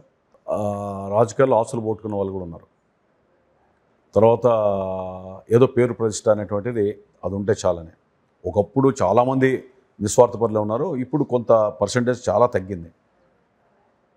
వ్యాపారాల్లో డబ్బులు సంపాదించి రాజకీయాల్లో ఖర్చు పెట్టి రాజకీయాలు చేయాలనేటువంటిది ఒక ఆలోచన. అప్పుడు ఎవరికీ భయపడాల్సిన అవసరం లేదు, నిర్భయంగా పనిచేయచ్చు, ముందుకు సాగొచ్చని. రాజకీయాన్ని వ్యాపారం చేస్తే ఆ సుడిగుండంలో నువ్వు తల ఒగ్గాల్సిన పరిస్థితి వస్తుంది రాజకీయ నాయకుడికి. అందుకనే ఒక్కోరు జిహ్వకో రుచి పొడుకో బుద్ధి. But politics it is not my business. Politics అనేది సర్వీస్ కింద నేను చేస్తున్నా. చేతనన్ని రోజులు చేస్తా. నాకు ఆర్థికంగానో ఇంకో రకంగా ఇబ్బందికరంగా ఉన్నప్పుడు వదిలేసి సోషల్ సర్వీస్ చేసుకున్నాను. అందుకనే పాలిటిక్స్తో పాటు అవే సోషల్ సర్వీస్ కూడా చేస్తున్నాం. నాకు దీంట్లో తృప్తి ఉంది. ఇప్పుడు కొంతమంది ఎమ్మెల్యే కావాలా, ఎంపీ కావాలా, ఎంపీ కావాలని నాకు ఒకసారి అనిపిస్తుంది. ఈరోజు మీ ముందర చెప్తున్నా, రేపు ఎమ్మెల్యే వద్దంటే హ్యాపీగా ఉంటా, అవసరం కూడా లేదు, ఇంకా బాగా సర్వీస్ చేయొచ్చు, ఇంకా పని చేయొచ్చు. నేను ఎమ్మెల్యేనో ఎంపీనో ఉంటే bound to answer certain people, అంతే. ఆ కాన్స్టిట్యున్సీకిను తర్వాత పై వాళ్ళకు కూడా దాంట్లో కూడా నాకు ఒక నియంత్రణ రేఖ ఉంటుంది. బౌండరీస్ సొంత పార్టీలో ఎవరైనా చేసినా ప్రశ్నించే హక్కు ఉండదు. నేను బయట ఉన్నాననుకో ఎవరైనా విమర్శించవచ్చు. అట్లా ఆలోచన కూడా ఉంది. ఆ విధంగా ముందుకు సాగుతున్నాం. అది నేర్చుకున్నటువంటిది. నేను ఎవరైనా యంగ్స్టర్స్ కూడా చెప్తాను, మీరు పాలిటిక్స్ రావాలంటే సర్వీస్ కింద అయితే రండి. కానీ ఇప్పుడు ఈ కాలంలో ఈ విధమైన ఆలోచనతో వస్తే మాత్రం డబ్బు లేని రాజకీయాలు లేనటువంటి పరిస్థితి వచ్చింది. ఒకప్పటికి ఇప్పటికి చాలా మార్పు వచ్చింది. మరి 2014లో మరి ఎట్లా మీరు సక్సెస్ లైన్లోకి వచ్చారు? మళ్ళీ నేను అవేర్నేషన్ పెట్టి కర్నూలు అన్ని ప్రాంతాల్లో తిరిగిన తర్వాత ఒకసారి ఒక పార్టీ పరిశీలకుడు వచ్చారు. వచ్చి చంద్రబాబు నాయుడు గారు పార్టీలో చేరితే బాగుంటుంది, పార్లమెంట్ కంటెస్ట్ చేయొచ్చు కదంటే, కంటెస్ట్ కదా పక్కన పెట్టండి, ఏమిటంటే లేదు నువ్వు చేరు అని. సరే, ఆయన చంద్రబాబు నాయుడు గారి దగ్గర 1000 మంది పోయి జాయిన్ అయ్యాం పార్టీలో ఉండి. సో ఆయనేమో ఆయన గౌరవం ఇచ్చేవాడు, మాట్లాడేవాళ్ళం. 2014కి పార్లమెంట్ ఎలక్షన్స్లో పార్లమెంట్ డబ్బుతో సంబంధించింది. ఆనాటే నా రాజకీయ ప్రత్యర్థి దివాకర్ రెడ్డి గారు వచ్చారు. ఆయనకి ఇవ్వాలా అనేటువంటి ఆలోచనతో వచ్చి అడిగిన పార్టీ కూడా అడిగింది, ఇవ్వండి తప్పే ఉందని. నన్ను అసెంబ్లీ ఇవ్వమన్నారు, అసెంబ్లీ కంటెస్ట్ చేశాను. అట్లా ఆ విధంగా వచ్చింది. సక్సెస్ఫుల్గా 5 years ఎమ్మెల్యే చేశారు. సో అప్పుడు మున్సిపల్ చైర్మన్గా చేయలేని కార్యక్రమాలు ఏమన్నా చేయగలిగే ఛాన్స్ ఏమైనా వచ్చిందో, అవకాశం వచ్చిందో, ఏమైనా చేయగలిగాను? నేను మున్సిపల్ చైర్మన్గా డైరెక్ట్గా శాంక్షన్స్ ఇవ్వచ్చు, అఫీషియల్స్ అంతా మన కంట్రోల్లో ఉంటారు. ఓకే. ఎమ్మెల్యేగా ఇతరులకు చెప్పి చేయించాలి అంటే ఆ సంతకానికి అంత పెద్ద విలువ ఉండదు. అయినా కూడా ఎమ్మెల్యే పరిధి వేరు, దాని పరిధి వేరు. ఎమ్మెల్యే అనేటువంటి వారు ముఖ్యమంత్రి దగ్గరకు ఇంకోరి దగ్గరికి అప్రోచ్ అయ్యి ఎక్కడెక్కడ ఫండ్స్ ఉన్నాయో అక్కడ ప్రయత్నం చేసి తీసుకురావచ్చు. ఎగ్జాంపుల్, అనంతపురం మీద చెరువుకట్ట రోడ్డు ఉంది, ఎమ్మెల్యేగా మనం తెచ్చాం. చెరువుకట్ట మీద తాడిపత్రి నుంచి వచ్చేటప్పుడు ఎన్టీఆర్ మార్గ్ అనే ఒకటప్పుడు నేను మున్సిపల్ చైర్మన్గా ఆ రోజు నిర్ణయం తీసుకొని పెట్టింది, ఆగిపోయింది. ఎమ్మెల్యేకి వచ్చిన తర్వాత 11 కోట్లు కాంపెన్సేషన్ ఇచ్చి కోర్టులో ఉంటే అది క్లియర్ చేయించి అదే చెరువుకట్ట మీద నుంచి బస్ స్టాండ్కి పోయేది క్లియర్ చేసాం. ఇప్పుడు అది టెండర్స్ కూడా పిలిచాం, ఇప్పుడు కంప్లీట్ అయింది మన హయాంలోనే. హౌసింగ్ బోర్డులో మన సమాధుల దగ్గర అక్కడ నవోదయ కాలనీ దగ్గర పెండింగ్ ఉండేది. ఎమ్మెల్యేగా సుబ్బన్న ల్యాండ్ ఓనర్కి వచ్చి డబ్బు ఇప్పించి అది క్లియర్ చేసాం. అంటే ఎక్కడెక్కడ అపరిష్కృతంగా ఇవన్నీ క్లియర్ చేసాం. ఇది కాకుండా పీస్ మోడల్ హాల్లో పేకాడ్ క్లబ్ మా ప్రజెంట్ ఎమ్మెల్యే గారి ఇంటి పక్కన ఉండేది.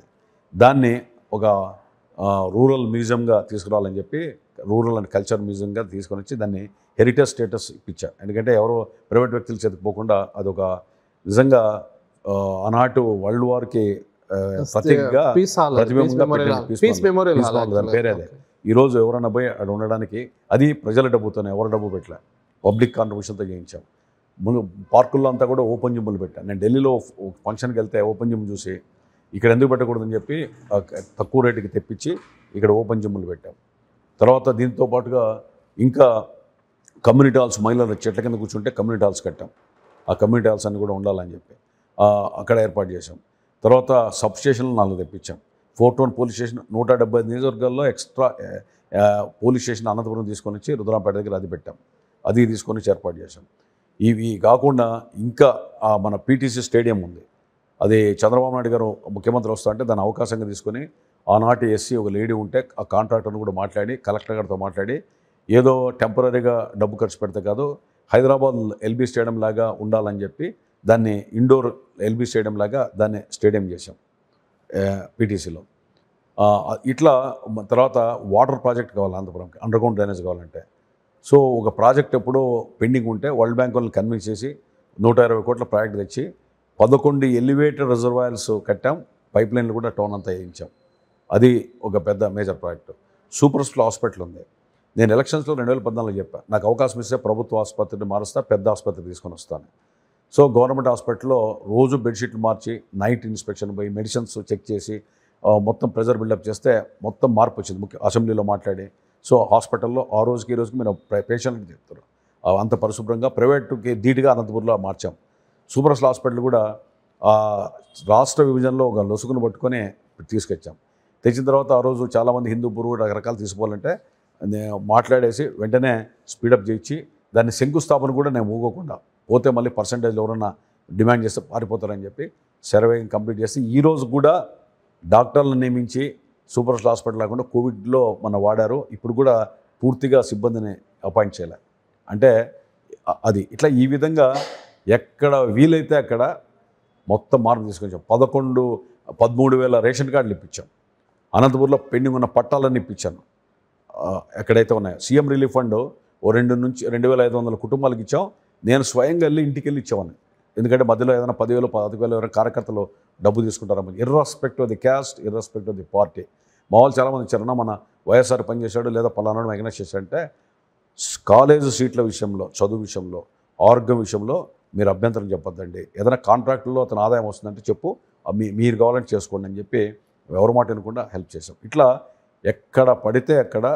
తర్వాత టౌన్లో అంతా కూడా మనం స్టోన్ డివైడర్లు కట్టాం ఎక్కడుందో.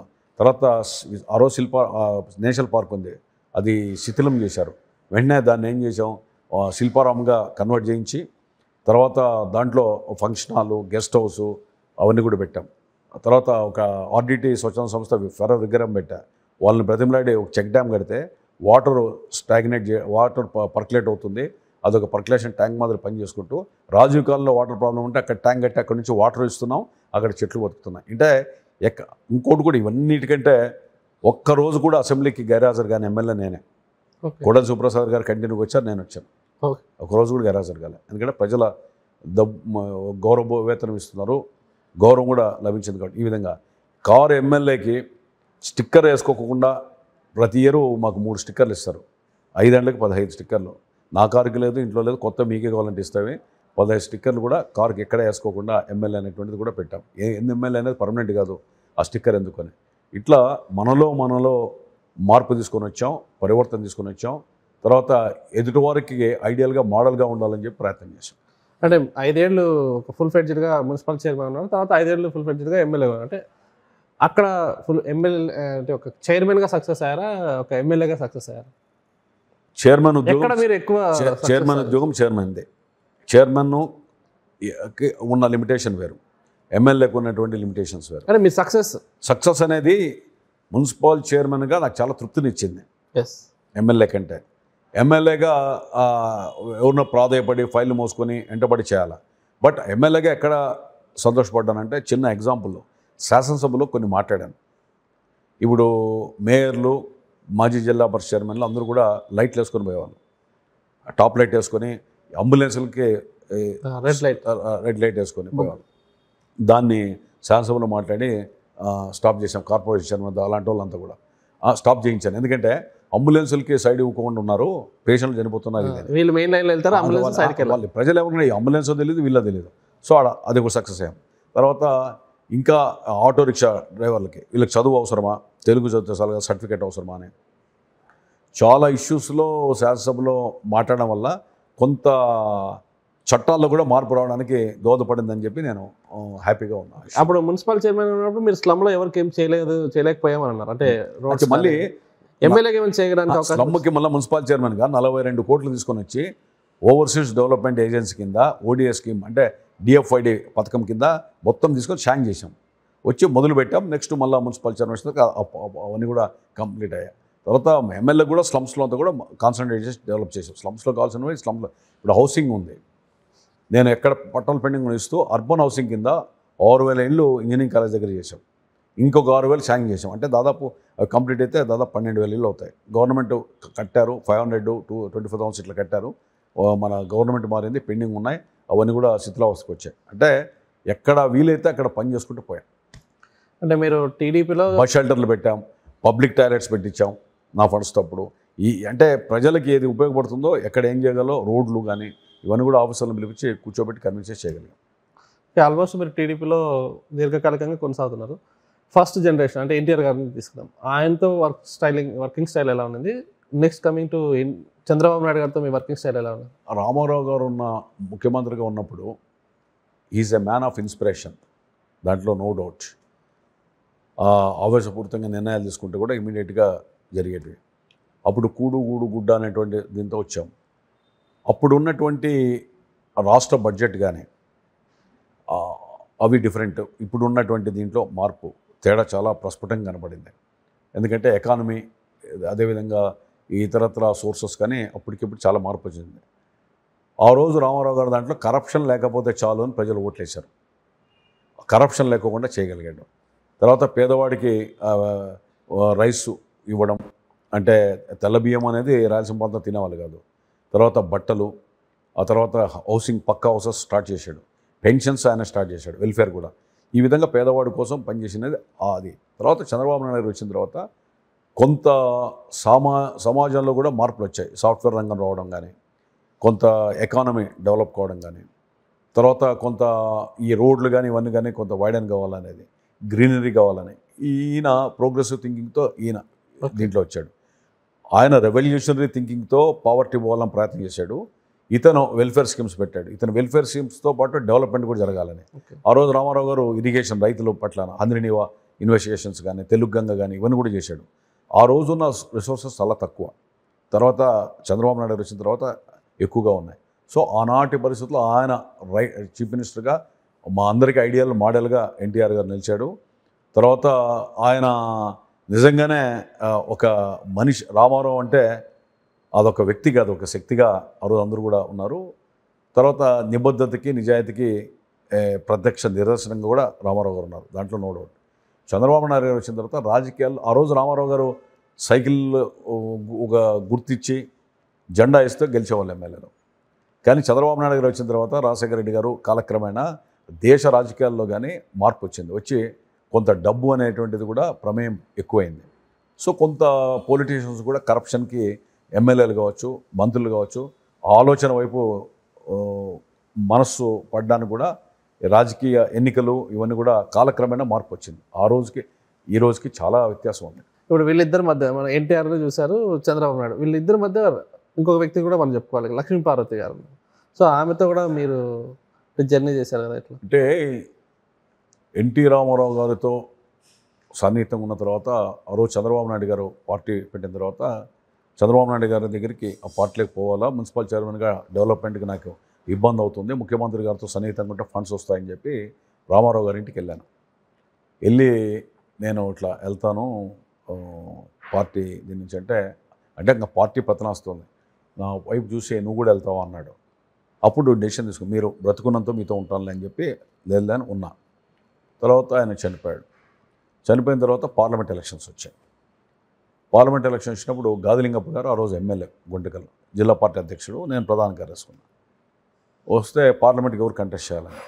నేను పార్టీలో చేరినప్పుడు రామారావు గారు ఎంపీకి నువ్వు నిలబడాలా, టికెట్ ఇస్తారు. ఆ రోజు ఎమ్మెల్యే మిస్ అయిన తర్వాత అని చెప్పాడు కదా, ఆ రోజు నీకు చెప్పాడు నువ్వు నిలబడాలా అనేది ఆమె లక్ష్య పడితే, నేను గాదిలింగప్ప వాల్మీకి బెటరు ఆయన నిలబెట్టాలంటే గాదిలింగప్ప గారు కూడా లేదా నువ్వే ఉండాలా అని. సో అక్కడ జీనాగిరెడ్డి మాజీ మంత్రి, దేవినేని నెహ్రూ, గాలి ముద్దుకృష్ణనాయుడు అందరూ కంటెస్ట్ చేస్తున్నారు, నువ్వు కూడా చేయాలా అని. దీంతో బ్రతిమ్లా ఇంకా ఆ రోజు ఫోర్స్ఫుల్లీ మున్సిపల్ చైర్మన్ నాకు 1.5 year కూడా కాలే, 1.5 year 2 years అయింది. లేదు నేను చేయను అని అంటే, లేదు కంటెస్ట్ చేయాలంటే ఇష్టం లేకుండా కూడా కంటెస్ట్ చేశాను. సరే పార్లమెంట్కి ఎవరు కూడా ఉండాలి కదని. తర్వాత ఇంకా రాజశేఖర్ సినిమా యాక్టర్ జీవిత వచ్చారు, అక్కడక్కడ గొడవలు జరుగుతుంటే లక్ష్మీపడదండ కూడా గొడవలు జరుగుతాయి. ఇంకా మనుషులు మేమంతా కింద ఉండి ధర్మవరం, పెనుగొండ, హిందూపూర్ వరకు పోయి నేనే మనుషులతో పోయి గాదిలింగప్ప కూడా పైన ఉంటే కిందితో నువ్వు ఆడే ఉండని చెప్పి, సో ధర్మవరంలో కొన్ని చోట్ల పబ్లిక్లోకి దూరాను. నేను దూరి ఆ పులివెందుల వరకు పంపించేసి వచ్చాం.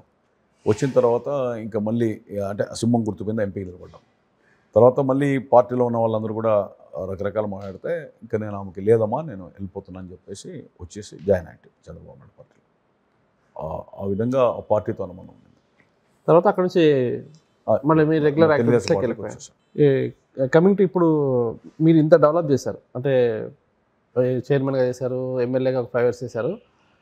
మీకు లాస్ట్ టైం టికెట్ ఇవ్వడానికి ఎందుకు అంత చాలా టైం గ్యాప్ తీసుకోవడం ఒకటి జరిగింది. రెండోది ఏంటంటే ఇక్కడ వాళ్ళు కూడా కొంతమంది అంటే సొంత పార్టీ వాళ్ళే ఆయన టికెట్ ఇస్తే మేము సపోర్ట్ చేయమని చెప్పి బ్యానర్లు ప్రదర్శించడం లాంటివి జరిగింది. ఎందుకు అది ఎట్లా వచ్చింది? మీరు ఆ రోజు 294 అసెంబ్లీలు ఉన్నాయి, 175 ఇప్పుడు ఉన్నాయి. ప్రతి నియోజకవర్గంలో కూడా అడపాదడప వ్యతిరేకత అనేది ఉంటుంది, అంటే అసంతృప్తి ఉంటుంది. కొంతమంది అంటే ఒక వ్యక్తిని గురించి ఆలోచించి రాజకీయంగా కొంత ప్రోత్సాహం ఇచ్చి అతనికి ఏదైనా పదవి ఇస్తే అతనికి వ్యక్తిగతంగా సరిపోయిన వాడు నాకు ఆటోమేటిక్గా శత్రువు అవుతాడు. ఇది ప్రతి నియోజకవర్గంలో ఉండేదే. సిద్ధాంతాలు విధానాల పరంగా కాదు, కేవలం వ్యక్తిగత ప్రయోజనాల పరంగా. అట్లా 2-3 ఉండి చెప్పారు. మరి చెప్పిన వాళ్ళు టికెట్ ఇవ్వద్దు అని చెప్పి ఇష్యూ చేసిన వాళ్ళు ఉన్నారు.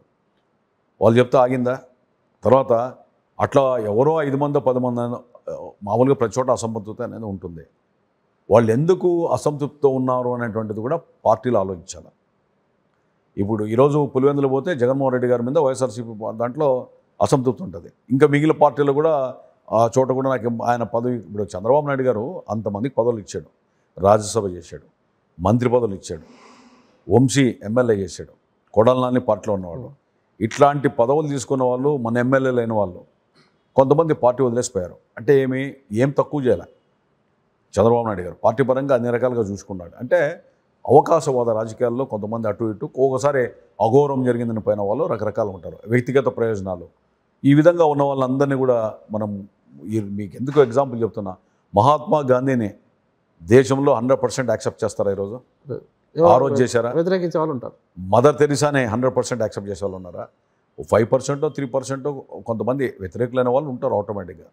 అలాంటి కోల్లో ఉన్న వాళ్ళు పోయి చెప్పారు, చేశారు. టికెట్ ఆఖరిగా ఇచ్చేటువంటి పరిస్థితి ఏంటంటే ఆయన సామాజిక సమతుల్యత చూసుకొని దశల వారీగా అభ్యర్థులను ప్రకటించేది సాంప్రదాయం తెలుగుదేశం పార్టీలో చంద్రబాబు నాయుడు గారు ఆచితూచి చేయాలనేటువంటి చేశాడు. ఆ కోణంలోనే ఆచితూచి చేసే దాంట్లోనే మా నియోజకవర్గంలో కొంత లేట్గా అయిండొచ్చు అనౌన్స్ చేయడంలో. బట్ నేను సిట్టింగ్ ఎమ్మెల్యేగా ఉన్న పర్ఫార్మెన్స్ చూశాడు, పెట్టాడు. ఆ విధంగా కొంత ఆలస్యం కావచ్చు, కానీ 2014లో కూడా ఆలస్యంగా ఇచ్చారు కదా. 2014లో కూడా చివరి నిమిషం వరకు ఊగిసలాట ఉండింది, నాటకీయంగానే జరిగింది. సో ఆ విధంగా ఇచ్చాడు. మనమేమైనా కొత్తగా రాజకీయాలకు రాదు కాబట్టి గంట ముందు చెప్పినా సిద్ధంగా పోవచ్చు, అది పెద్ద ఇష్యూ కాదని నేను అనుకోలేదు. సొంత సామాజిక వర్గం, సొంత పార్టీలో కూడా ఎవరైనా ఏదైనా చేస్తే మీరు వాళ్ళని ముఖాన్ని అంటే ముక్కుసూటిగానే వాళ్ళని విమర్శిస్తారంటే ఎందుకు అట్లా? వెనకేసుకొచ్చే సందర్భాలు మేము చూస్తాం బయట. నేనేంటంటే ఏ సామాజిక వర్గమైనా సమాజంలో అంతర్భాగం. అణగారిన వర్గాలు, అగ్రకులాల మీద ఒక అసంతృప్తితో జనరల్గా ఉంటారు. చిన్న ఎగ్జాంపుల్, ఒక సైకిల్ రోడ్లో పోతూ ఉంటుంది, పోయే వ్యక్తి సైకిల్ దగ్గర కింద పడితే ఆ సైకిల్ మీద వెళ్ళే వ్యక్తిని ప్రజలు వచ్చి నీదే తప్పు అనేటువంటి భావన ఉంటుంది. మోటార్ సైకిల్లో పోతుంటాడు ఎవరన్నా, సైకిల్ వచ్చి మోటార్ బైక్లను తగిలితే కూడా మోటార్ బైక్ అతన్నే తప్పు అంటారు. మోటార్ బైక్ కారు గుద్దితే కారు నిలబెట్టి గొడవ చేసుకుంటే కారు తోలుతున్నా కళ్ళు కనపడవు అనేటువంటి భావన సమాజం. అంటే ఉన్నవాడు లేనివాడు అంటే అక్కడ ఉన్నది డిఫరెన్షియేషన్ ఉంటుంది. అణగారిన వర్గాల్ని దగ్గర తీసుకోవాలా, అన్ని వర్గాల ప్రజల యొక్క సహకారం ఉంటేనే ఎవడైనా మనగలడు. తర్వాత రాజకీయంలో మరింతగా అవసరం అనేటువంటిది పదే పదే చెప్తూ ఉంటాను. కొంతమంది ఏహ్యభావంతోనో లేదా నేను గొప్ప అనేటువంటి భావనతో ఉంటే అది సరైనది కాదు అంటాను. సమాజంలో అన్ని వర్గాలతో కలిసిపోతే అతను సామాజిక హితం కోరేవాడుగా అతని సామాజిక బాధ్యత ఉందని భావిస్తా. అవి ఇష్టం లేని వాళ్ళు బయటికి పోయి మమ్మల్ని సహకరించి. ఇప్పుడు ఒకటి గుర్తుపెట్టుకోవాలా, చంద్రబాబు నాయుడు గారు ఒక కమ్మ సమాజ వర్గంతో ముఖ్యమంత్రి గతంలో కాలేదు, భవిష్యత్తులో కూడా కాలేడు. జగన్మోహన్ రెడ్డి గారు ఒక రెడ్లతోనే సామాజిక వర్గంతో ముఖ్యమంత్రి గారు, రాజశేఖర రెడ్డి అయినా సరే ఎవరైనా కూడా ఒక సామాజిక వర్గంతో ఒక రాజకీయ నాయకుడు కాలేడు.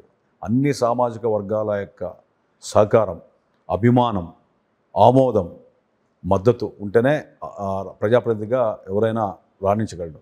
ప్రజాప్రతినిధికి ఎన్నికైన తర్వాత అన్ని సామాజిక వర్గాలను కూడా సమానంగా చూసి చేసే ప్రయత్నం చేయాలి. మనం చూస్తున్నాం ఇప్పుడు కక్షతో ఒక సామాజిక వర్గం దెబ్బతీయాలా, అధికారం ఉంది కదా మనం వాళ్ళని ఏదో అణగదొక్కుదామంటే అది ఎవరు చేసినా తప్పే, ఏ సామాజిక వర్గం చేసినా తప్పే. ఆ విధమైన కోణంలో సమాజంలో వస్తే మాత్రం తప్పకుండా సామాజిక శ్రేయస్సుకు భంగం కలుగుతుంది అని నా భావన. జిల్లాలో సీనియర్ పొలిటీషియన్ దివాకర్ రెడ్డికి మీకు ఏంటి క్లాష్ ఏంటి? నాకి ఆయనకి ఆస్తి కదలేదు. ఆయన ఇంట్లో వాళ్ళని నేను చంపలే, మా ఇంట్లో వాళ్ళని ఆయన చంపలే. కాంగ్రెస్ పార్టీలో ఇద్దరు ఉన్నప్పుడు ఆయన జనాన్ని వేసుకొని ఆ రోజు తెలుగుదేశం పార్టీ గవర్నమెంట్ ఉంది, ప్రతిపక్షంలో మేము పనిచేసాం. 83లో నేను యూత్ కాంగ్రెస్ ప్రెసిడెంట్ అయితే ఆయన 85లో కాంగ్రెస్ పార్టీలోకి వచ్చాడంటే 2 సంవత్సరాల తర్వాత వచ్చాడు. ఆయన పార్టీలో మీరే సీనియర్? నేనే సీనియర్. వయసులో ఆయన పెద్దోడు అండి. ఓకే. కాంగ్రెస్ పార్టీలో నేనే సీనియర్. వచ్చిన తర్వాత అంటే రకరకాలుగా వచ్చారు. వచ్చిన తర్వాత అక్కడ కొంత పెత్తందారి మనస్తత్వంతో వివరించేవాడు. అంటే దబాయించడం, ఆ తాడిపత్రిలో ఆధిపత్యం చేసేవాడు. అక్కడ ఉన్నటువంటి సీనియర్స్ ఎవరు ఉంటే కేర్ చేయకుండా ఆ ఆహుభావాలు, తర్వాత భాష, నాతో బాగా మాట్లాడేవాడు. 2-3 సందర్భాల్లో చూసిన తర్వాత ఎందుకో నాకు నచ్చలేదు. ఎందుకంటే స్టూడెంట్ లైఫ్ నుంచి ఆ విధానాలకు వ్యతిరేకంగా వచ్చిన వాడిని. ఎందుకు ఈయన పెత్తనమో అని అక్కడ మా ఇద్దరి మధ్య అభిప్రాయ భేదాలు వచ్చాయి. అది ఆయన అధికారం వచ్చింది, ఎమ్మెల్యే మంత్రి అయ్యాడు, నాకు టికెట్ ఆ రోజు రాకుండా చేశాడు. మరిచెన్నారెడ్డి గారు అనంతపురం వచ్చాడు ఒకసారి పీసీసీ ప్రెసిడెంట్గా. పాతూరు కనక పరమేశ్వర గుడిలో మన సమావేశం జరుగుతూ ఉంది. దివాకర్ రెడ్డి గారు అబద్ధం వచ్చాడు. ఆయన అప్పటికి ఎమ్మెల్యే గెలిచాడు 85లో. తర్వాత ఆయన తమ్ముడు ప్రభాకర్ రెడ్డి, అందరూ మందు బార్బలతో వచ్చారు. నేనున్నాను, పివి చౌదరి గారు మాజీ మంత్రి, దరూరు పుల్లయ్య గారు ఎక్స్ఎంపీ, కొంత సీనియర్స్ అంతా లక్ష్మీదేవమ్మ, ఆగిశం వీరప్ప మాజీ మంత్రి, వీళ్ళందరూ కూడా కూర్చున్నాం. కూర్చున్న తర్వాత నా దగ్గర ఉన్న ఒక అనుచరుని పిలుచుకొని మైక్ తీసుకొని మాట్లాడిస్తున్నారు. పుల్లారెడ్డి గారు DC president, youth Congress president ఆ రోజు నేను పెట్టిన వాళ్ళే, ఎన్ఎస్యూఐ ఇవన్నీ కూడా మా చేతిలో ఉన్న మహిళా కాంగ్రెస్ ఉంటారు. మాట్లాడుతూ రామారావు గారిని తిట్టారు. తర్వాత రామారావు పార్టీని తిట్టారు. సరే, మేము కాంగ్రెస్ పార్టీలో మాకు సంబంధం లేదు. తర్వాత వేదిక మీద కూడా ఏదో సంబోధిస్తూ ఏదో రామారావుకి సపోర్ట్ చేస్తున్నారు వీళ్ళకి ఏదో ఒక రకమైన ఆలోచన ఉంది అన్నట్టు మాట్లాడితే నేను లేచి పార్టీ కోసం మేము కష్టపడుతున్నాము, కరెక్ట్ కాదు, ఆఫ్ చేయమన్నాం. అప్పుడు దివాకర్ రెడ్డి లేచి ఫస్ట్ టైం మా ఇద్దరి మధ్య ఏం మాట్లాడితే ఏంటి అన్నాడు. అంటే నువ్వే మాట్లాడిస్తున్నావు, ఇది నేను నిన్ను మాట్లాడగలను అని మా ఇద్దరి మధ్య వాగ్వాదం చూస్తే ఆయన చూద్దాం, పదాం, చేద్దాం ఏం చేస్తావు అని ఆడే మాట్లాడాం. సో ఆడంతా మీటింగ్ రసాబస తూకి పోలీసులు వచ్చి స్టేట్ వైడ్ ఈనాడు, జ్యోతి అన్ని ఆ పేపర్లో రాసుకుంటే మా ఇద్దరికి వర్గాలు అనేది ఫస్ట్ స్టార్ట్ అయింది. నేను ఆ రోజు ఎందుకు మాట్లాడానంటే అక్కడ ఉన్నటువంటి పివి చౌదరి గారు, పుల్లయ్య గారు, వీళ్ళందరూ పెద్దవాళ్ళంతా కూడా ఏంటిది కరెక్టా, కాసు కృష్ణారెడ్డి వచ్చాడు ఆ రోజు చెన్నారెడ్డి గారితో పాటు మాట్లాడి గొడవ అయింది. అప్పటి నుంచి ఇంకా మా ఇద్దరి మధ్య జిల్లాలో స్టార్ట్ అయ్యి ఆ జిల్లాలో ఇంకా ఆయన వెంబడి కొంతమంది నాతో పాటు కొంతమంది ఉన్నారు. 89లో నాకు టికెట్ మిస్ చేశాడు. ఆ రోజు టికెట్ వచ్చిందంటే రాజకీయాలు వేరే రకంగా ఉండేటివి. మళ్ళీ తర్వాత రాజశేఖర రెడ్డికి ఎనికి డిఫరెన్సెస్ వచ్చాయి. అప్పుడు రాజశేఖర రెడ్డి గారితో మేము కలిసి పనిచేసాం అందరూ కూడా. మళ్ళీ 89లో ఎలక్షన్ అప్పుడు రాజశేఖర రెడ్డి గారు ఢిల్లీలో ఏపీ భవన్లో పోతే నన్ను పిలిచి ఇట్లా దివాకర్ రెడ్డి మనతో కాంప్రమైజ్ అవుతాను అంటున్నాడు, నువ్వు ఎంపీకో ఎమ్మెల్యేకో పో, తర్వాత రేపు ముఖ్యమంత్రికి సపోర్ట్ చేస్తారంటే నేను కరెక్ట్ కాదు మీరు కలవడం అని చెప్పి రాజశేఖర రెడ్డి గారితో ఇట్లా చేపట్టుకుంటే ఎదిలించేసి ఏపీ భవన్ నుంచి బయటకు వచ్చాను. అంతటితో రాజశేఖర రెడ్డికి నాకు బంధం కట్టేది. Coming to Divakar Reddy situation, మీకు పరిటాల రవికి ఎట్లా ఉండేది? పరిటాల రవి రాజకీయాల్లో లేడు. ఆయనకు వచ్చిన సామాజిక నేపథ్యం వేరు. నేను కాంగ్రెస్ పార్టీలో ఉండేవాడిని, రాజకీయంగా యాక్టివ్గా ఉండేవాడిని. చమన్ కానీ తర్వాత రవి కానీ వీళ్ళు ఏదైనా అంటే ఏదైనా అవసరం ఉంటే ఏదైనా నా చేతనైన చోటుకి ఏదైనా ఉంటే వచ్చేవాళ్ళు, పెట్టేవాళ్ళు. సో ఆయన 94లో మరి ఆయనకు ఉన్నటువంటి పరిస్థితుల ప్రభావం వల్ల తెలుగుదేశం పార్టీలో జాయిన్ అయ్యాడు. మళ్ళీ నన్ను పిలిచారు, నేను కూడా టీడీపీలో జాయిన్ అయిన తర్వాత ఆయన దగ్గర కొంతమంది చేరుకొని, అంటే మీరు టీడీపీకి రాకముందే పరిటాల గారు టీడీపీ. పరిటాల రవి నాకంటే ముందు జాయిన్ అయ్యాడు. ఓకే, అక్కడ దివాకర్ రెడ్డి మీకన్నా జూనియర్, ఇక్కడ పరిటాల రవి మీకన్నా రాజకీయాల్లో పరిటాల రవి కంటే నేను మీరు సీనియర్. రాజకీయాల్లో కూడా లేడు. పార్టీలో ఆయన ఆ పార్టీలో నాకంటే ఒక నెల ముందు 2 months 2 months ముందు అంటే పాలిటిక్స్ లో ఉన్నారు. పాలిటిక్స్ నన్ను అడుగుతున్నారు, నేను ఆలోచిస్తూ చూద్దామని రవి జాయిన్ అయిన తర్వాత ఇంకప్పుడు జాయిన్ కావడం జరిగింది. 1 month 2 months డిఫరెన్స్ అంత ఇద్దరికి. ఆయన ఇక్కడ లలితా ప్రసాద్ జాయిన్ అయ్యాడు, నేను రామారావు గారి దగ్గర జాయిన్. ఓకే, ఆ రామారావు ఇంటి దగ్గర చేరిన వేలాది మంది జనం ఒకటి. తర్వాత అంటే ఇద్దరు ఒక సామాజిక దీనికి సంబంధించిన వాళ్ళని. తర్వాత రామారావు ఐడెంటిఫై అంటే ఆయన వల్ల జాయిన్ అయ్యాం కదా, పిలుపు వల్ల పోయామని. ఈ నేపథ్యంలో రవి అప్పుడు కూడా చేరిన తర్వాత కూడా కొంత ఏమైనా ఉంటే ఎట్లా ఏదైనా అడిగితే సలహాలు ఇచ్చాం, కరెక్ట్ కాదు అది. ఒక దశలో ఆయన దగ్గర కొంతమంది చేరుకొని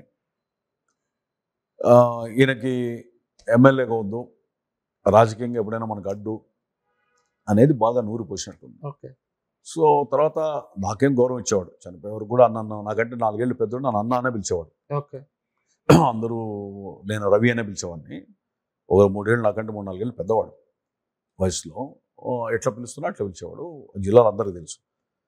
ఓ దశలో ఇంకా ఎట్లా మాట డిఫరెన్సెస్ అని స్టార్ట్ అయ్యాయి. ఆధిపత్యంలో ఇదని నా మనస్తత్వానికి రవి ఏదైనా మంచి ఇది చేసినప్పుడు కొంత నాకు అయిష్టంగా ఉన్నప్పుడు ఇది కరెక్ట్ కాదని చెప్పేవాళ్ళం. చాలా సందర్భాల్లో మాట్లాడేవాడు, పెట్టేవాడు. సో కొన్ని ఇష్యూస్లో సినిమా శ్రీరాములయ్యలో యాక్ట్ చేయమని ఒకరోజు ఫోన్ చేశాడు నా మున్సిపల్ చైర్మన్. నాకు అట్లా రాను, నేను కాలేదని. లేదన్నా నువ్వు అది వేరే పార్సార్తి అందరూ చేస్తున్నా, నువ్వు కూడా చేయని అడిగాడు. హీరో ఎవరు అని అడిగాడు. మోహన్ బాబు అని. ఎంత ఇస్తున్నావు అంటే అంత ఇవ్వాలా నీకు అన్నాడు. అవునంటే నాకు అంత స్థాయి వచ్చినప్పుడు ఇస్తాను, ఫోన్ పెట్టాడు. నాకు ఇష్టం లేదు కాబట్టి జనరల్గా అట్లా మా ఇద్దరి మధ్య అనేక సందర్భాల్లో డిఫరెంట్ ఒపీనియన్ వచ్చాయి, అభిప్రాయ భేదాలు వచ్చాయి. ఆ విధంగా దూరం. కానీ పార్టీలో కలిసి పనిచేశారు. కలిసి పనిచేసంటే ఆయన పంతా వేరు, నా పంత ఎవరి పంతాలో వాళ్ళు పని, ఆయన మార్గం వేరు, నా మార్గం వేరు, నా నియోజకవర్గం వేరు, ఆయన నియోజకవర్గం వేరు. ఆ విధంగా ముందుకు సార్ దివాకర్ రెడ్డితో కూడా అలాగే మీరు కలిసి పనిచేయాల్సి వచ్చింది. మళ్ళీ ఎంపీగా నిలబడ్డాడు, నేను ఎమ్మెల్యే నిలబడ్డా, పనిచేసాం. ఆయన గెలిచారు. అంటే ఇప్పుడు ఆయన గెలవడంలో మీ పాత్ర ఉందా? ఉందో లేదో ప్రజలు అడిగితే నేను ఇండిపెండెంట్గా వేస్తే 25,000 ఓట్లు వచ్చాయి అనంతపురంలో. నేను ఎంపీకి నిలబడితే తాడిపత్రిలో సింహం గుర్తుకు నాకు సపోర్ట్ చేశారు అంటున్నాను. 100% చేసాం. ఎందుకంటే పార్టీని దృష్టిలో పెట్టుకుని చేశారు, దృష్టిలో పెట్టుకుని వ్యక్తిగతంగా చేసిన తర్వాత ఎంపీ అయిన తర్వాత మళ్ళీ పెత్తనం చేయాలని చూశాడు. అప్పుడు మళ్ళీ నేను సరిపోలే, కాలేదు. ఆ పెత్తనం చేస్తానంటే ఒప్పుకునే ప్రశ్న లేదు. ఆ విధంగా అభిప్రాయం. సొంత పార్టీ వాళ్ళైనా వ్యతిరేకించారు మళ్ళీ.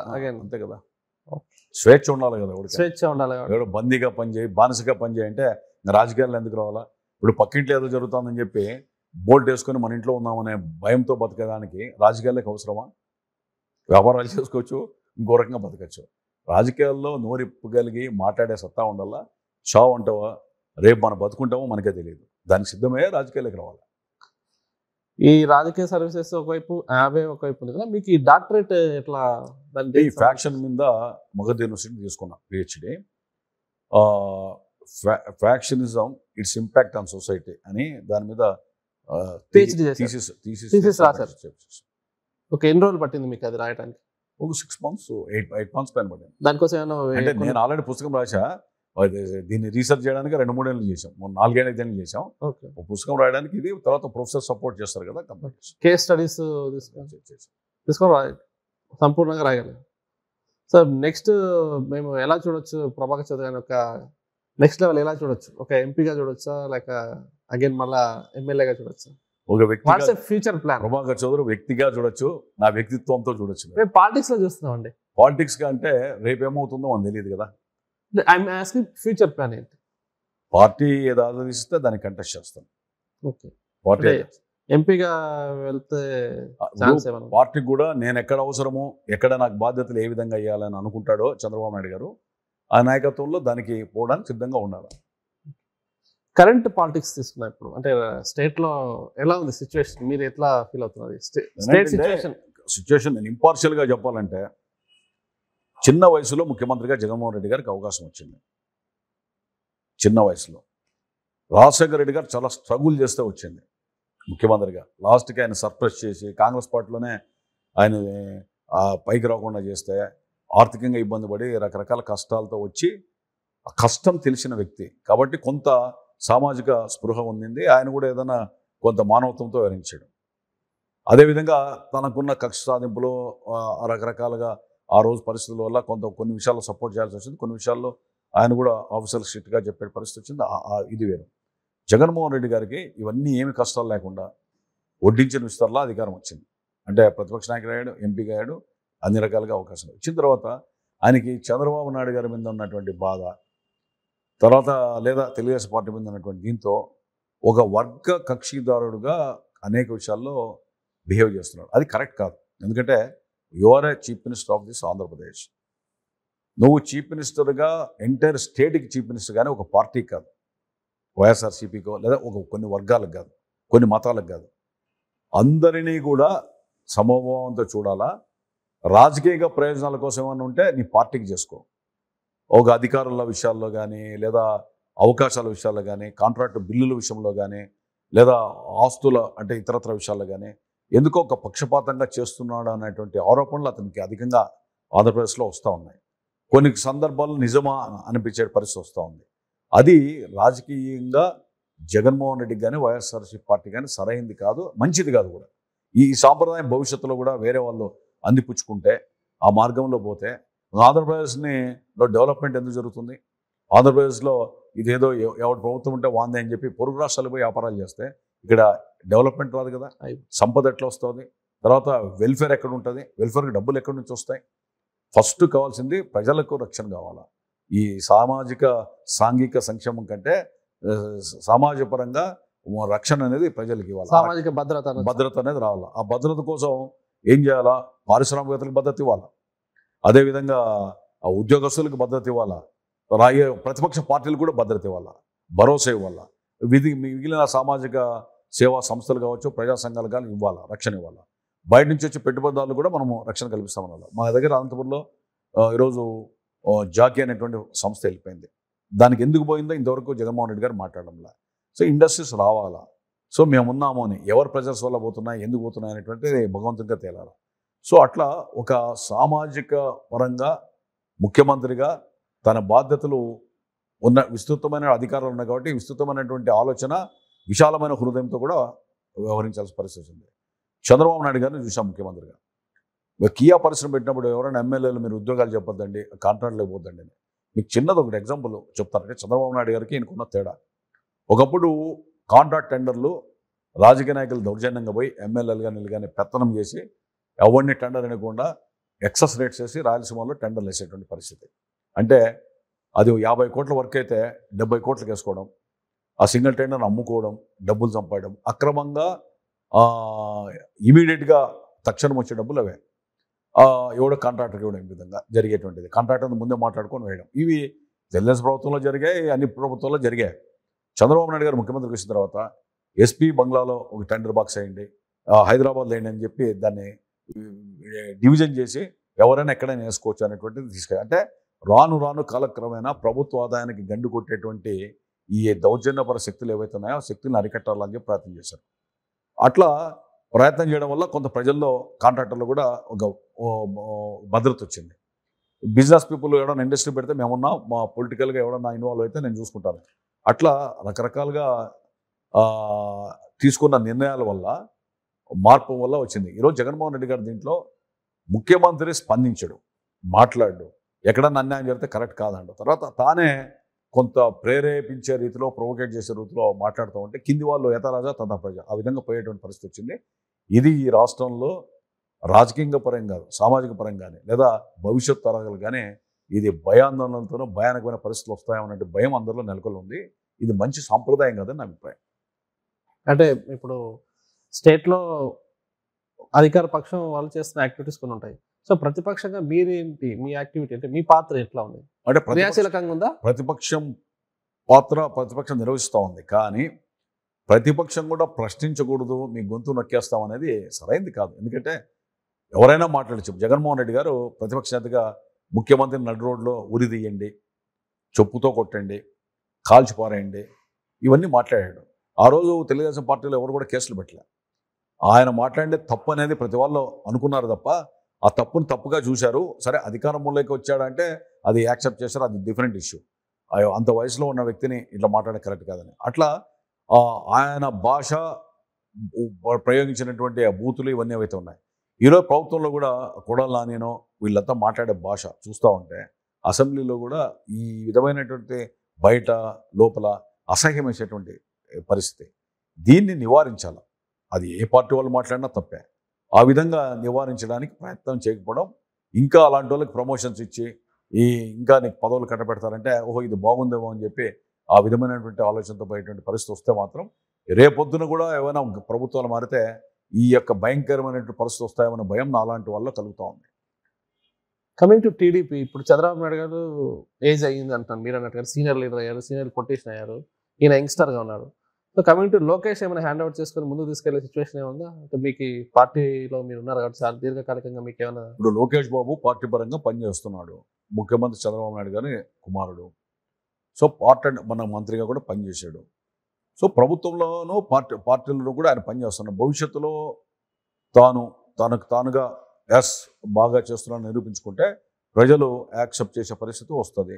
తెలుగుదేశం పార్టీ నాయకులకి ఆల్రెడీ అందరితోనూ సాన్నిహిత్యము పెట్టుకున్నాడు కాబట్టి భవిష్యత్తులో చంద్రబాబు నాయుడు తర్వాత లోకేష్ బాబు వస్తాడా, లోకేష్ బాబు వస్తేనే బాగుంటుంది కదా ఆయనే అనేటువంటి భావన ఉండొచ్చు. కానీ అది ఆ రోజు ప్రజలు డిసైడ్ చేయాల్సిన బాధ్యత. ఎందుకంటే ఇంకా బెటర్గా చంద్రబాబు నాయుడు గారుగా ఉంటారా, లేకపోతే ఇంకా ఏమైనా ప్రజలు ఆలోచిస్తారా అనేటువంటిది కాలం నిర్ణయిస్తారు. ఎందుకంటే ఇప్పుడైతే పార్టీలో పనిచేస్తున్నాడు, తన సమర్థత ప్రూవ్ చేసుకోవాలని ప్రయత్నం చేస్తున్నాడు. అదేవిధంగా ప్రతిపక్షం పార్టీ తరఫున తన దైన శైలిలో పోరాటం చేస్తూ ఉన్నాడు. ఇవన్నీ కూడా ప్రజలు కూడా గమనిస్తూ ఉంటారు కదా. జనరల్గా బయట ఏంటంటే పూర్వ వైభవం రావాలి టీడీపీ కంటే, అంటే ఎన్టీఆర్ తర్వాత కానీ చంద్రబాబు తర్వాత ఇప్పుడు జూనియర్ ఎన్టీఆర్ వస్తే ఆ ఇంప్రెషన్ వస్తుంది, మళ్ళీ పూర్వ వైభవం వస్తుంది అనే ఒక ఫీలింగ్ ఉంది. సో అది ఇప్పుడు ఎంట్రీ ఏమైనా ఉండదు. ఇప్పుడు పార్టీని కాపాడడానికి చంద్రబాబు నాయుడు గారు ఒక విజనరీ లీడర్గా ప్రజలు ఆయన ముఖ్యమంత్రి కావాలని చెప్పి ప్రజలు ఆశిస్తూ ఉన్నారు. మేమందరూ కూడా ఆయనకున్న సాన్నిధ్యంలో పనిచేస్తూ ఉన్నాం. అది ఓకే. జూనియర్ ఎన్టీఆర్ అనేటువంటి వ్యక్తి ఒక సినిమా నటుడుగా ఉన్నాడు. అది గ్లామర్ యాడ్ అవుతుంది. గ్లామరు అది పార్టీకి బలమే మాకి. కాకపోతే ఆయన రాజకీయాల్లోకి వస్తాడా రాడా భవిష్యత్తుగా చిన్న వయసు, భవిష్యత్తులో ప్రజలకు అవసరమా లేదా తాను సామాజిక సేవ చేయాలనుకున్నాడా, ప్రజలకు రాజకీయంగా రావాలనుకున్నాడా ఆయన వ్యక్తిగతం. ఎందుకంటే మనం చెప్పడానికి కానీ నాకు ఆయనతో సంబంధాలు లేవు, ఆయన భావాలు నాకు తెలియదు. నేను ఒక రామారావుకి సంతతిలో ఒకటిగా మనవడుగా అదేవిధంగా సినిమాల్లో యాక్టర్గానే చూసాం. ఆయన భవిష్యత్తు పట్ల అంటే ప్రతివాడు రాజకీయాలకు రావాలనే ఆలోచన ఉండకపోవచ్చు, రాజకీయాల్లోకి వీళ్ళు రాకూడదు అనేది కూడా లేకపోవచ్చు. ఎవరైనా రావచ్చు, ప్రజలు ఆమోదిస్తే, ప్రజలు మద్దతు తెలిపితే, ప్రజలు కావాలనుకుంటే నాయకుడు ఎవరైనా ఎదగచ్చు. దానికి వ్యక్తిగతంగా తనకు తాను ప్రూవ్ చేసుకునే బాధ్యత జూనియర్ ఎన్టీఆర్ మీద ఉంది, ఎవరి మీదైనా అదే ఉంటుంది. మీ తర్వాత ఎమ్మెల్యేగా వైకాపా లీడర్లు వచ్చారు కదా, సో అప్పుడు డెవలప్మెంట్కి ఇప్పుడు డెవలప్మెంట్కి ఏమైనా డిఫరెన్షియేషన్ ఏమైనా కనిపిస్తుంది? నేను 2-3 సందర్భాలు అడిగా. ఇప్పుడు సుభాష్ రోడ్ ఉంది, గుత్తు రోడ్ ఉంది, అది స్టేట్ గవర్నమెంట్లో ఉన్నది. ఎమ్మెల్యేగా 1.5-2 సంవత్సరాలు పట్టిందని స్టేట్ గవర్నమెంట్లో ఫండ్స్ లేవని సెంట్రల్ మార్పించాం, శాంక్షన్ చేయించాం. ఎలక్షన్స్ వచ్చే టెండర్లు ఆగిపోయాయి. గడ్కరీ దగ్గరికి వెళ్ళా, వెంకయ్యనాయుడు దగ్గరికి వెళ్ళా, రిప్రజెంటేషన్ కూడా ఫోటోలు ఫ్లెక్సీలు పెట్టా పాదయాత్రలో. ఒక్కరోజు కూడా ఆయన ఢిల్లీకి పోలే, ఒక రిప్రజెంటేషన్ ఇవ్వలే, ఒక లెటర్ ఇవ్వలే. వచ్చిన తర్వాత 2 నేను చేశానని చెప్పుకుంటున్నాడు. సార్ ప్రజలు అయితే గమనిస్తూ ఉంటారు. ఈరోజు మొరవకొమ్మ అనేటువంటిది ఒకటి ఉంది, అది అమృత్ స్కీమ్ కింద పెట్టాం, పెండింగ్ ఉంది, మళ్ళీ మనమే సాధించాం. తర్వాత రీటెండర్స్ పిలిచారు, ఇప్పుడు ఆ స్కీమ్ నేను తెచ్చింది. అంటే ఈ ఊర్లో రోడ్లు కానీ రకరకాలు ఏవైతే ఉన్నాయో కావాలని ప్రయత్నం చేస్తూ ఉంటే ఆలోచన ప్రణాళికలు మనం సిద్ధం చేస్తే కొన్ని గవర్నమెంట్ పోయిన తర్వాత అవకాశాలు వచ్చాయి, టెండర్లు వచ్చాయి.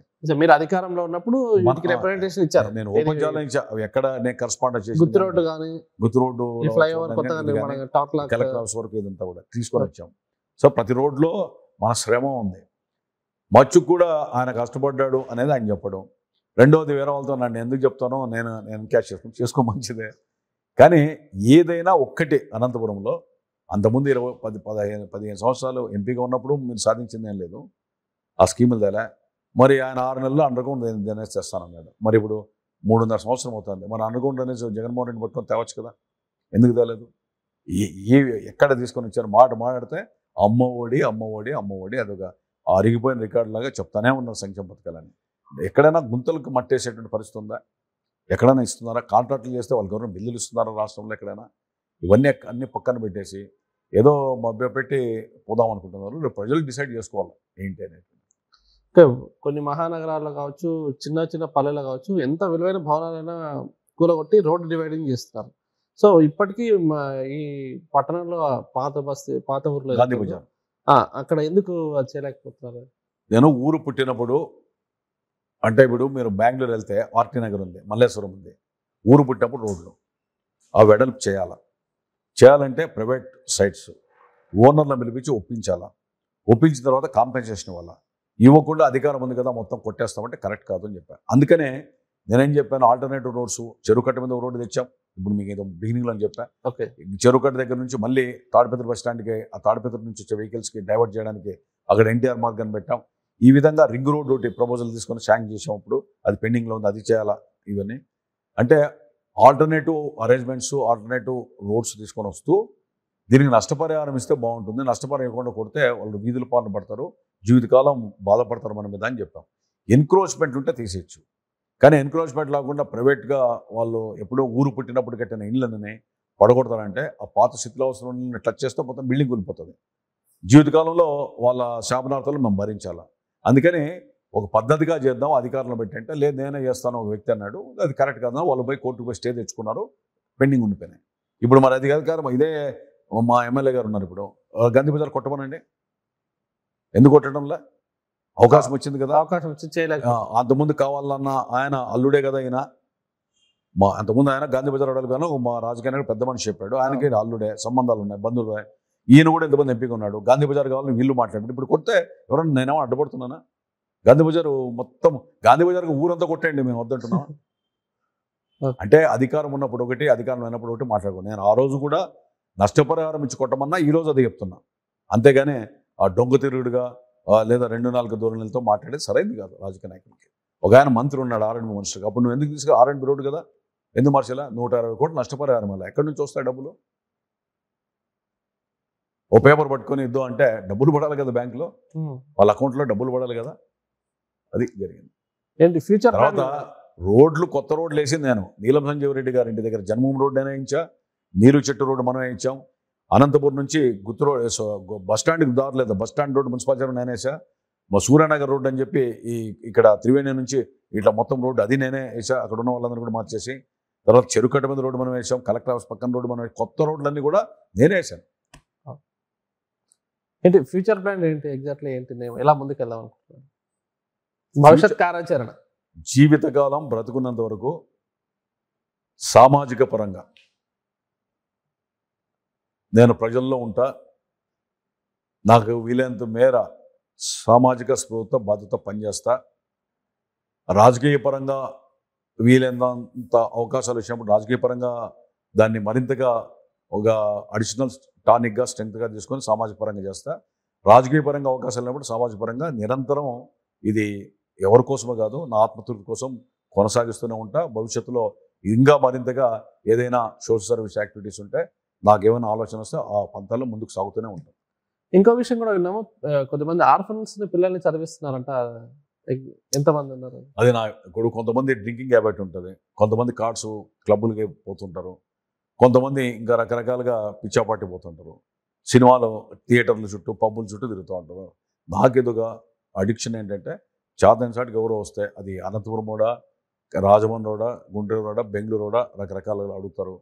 కొంత చేయాలని నాకు దేవుడి శక్తినిచ్చిన ఆ శక్తి లోపలే ఏమైనా ఉంటే కొంత డొనేట్ చేస్తూ ఉంటా. ఇంజనీరింగ్ కొంతమంది మా ఇంట్లో నా వైఫ్కి కూడా తెలియకుండా, అంటే పిల్లలకు కూడా తెలియనటువంటి వ్యక్తిలో ఇంజనీరింగ్ చదివిన వాళ్ళు ఉన్నారు. ఇప్పుడు కెనడాలో ఎడ్యుకేషన్ పోతే ఒకరికి చదివిస్తున్నాం. ఇట్లా రకరకాల, ఎందుకంటే వాళ్ళ పేర్లతో రకరకాలు చేస్తుంటాం. నాకు సాటిస్ఫాక్షన్. వాళ్ళు జీవితకాలంలో వాళ్ళు మర్చిపోరు, నాకు దాంట్లో తృప్తి ఉంది. సర్వీస్ యాక్టివిటీస్లో అదొక సర్వీస్ యాక్టివ్ ఉంది. అది చేసేదేదో ఫోటో పిలిచి తర్వాత మన ఫోటో కొట్టుకొని చేయాల్సిన అవసరం లేదు. చిన్న ఎగ్జాంపుల్, మన ఏదో మాట్లాడారు సామాజిక సమతుల్య గురించి. ఓ రోజు మొన్న ఒక వరప్రసాదరావు అని జేఎన్టీలో ప్రిన్సిపాల్ ఉన్నాడు. ఒక అబ్బాయి వరప్రసాద్ అని ఆంధ్రజ్యోతిలో వచ్చింది. At that time I was not in politics, social service చేస్తున్నా. ఫీజు కట్టలేడు, కదిరి దగ్గర పొలాల్లో ఉన్నటువంటి వ్యక్తి అని, బలిజ సామాజిక వర్గం సంబంధించిన వ్యక్తి అబ్బాయి. నేను పిలిపించా. అబ్బాయి బుక్స్ ఫీజు అంతా కట్టాం జేఎన్టీలో. అప్పుడు ఈ ఫీజు రీంబర్స్మెంట్ ఏవో లేవంటే మొత్తం పే చేశాం. అబ్బాయి ఇప్పుడు ఇంజనీర్ అయ్యాడు. ఆ ఫోటో చూసి గుర్తొచ్చింది నాకు. అంటే చేస్తూ పోతూ ఉంటాం చేతనైన చోటికి, దేవుడు ఇచ్చినంత వరకు. శక్తి లేనప్పుడు ఆర్థికంగా మంచి కోరుకుంటూ సెలవు తీసుకొని ఉంటూ ఉంటాం. థ్యాంక్ యూ అండి, thank you so much. Thank you. రాయలసీమలో ఒక మంచి పొరవడిని తీసుకొచ్చి, ఒక మంచి స్వచ్ఛమైన పాలిటిక్స్ తీసుకొచ్చి, అవి అంటే ఫ్యాక్షనిజం లేకుండా చేద్దామని చెప్పి ఒక మంచి ఓటుని తీసుకొచ్చారు. లీవ్ లెట్ లీవ్ అనే ఉద్దేశంతో. థ్యాంక్ యూ, నమస్కారం.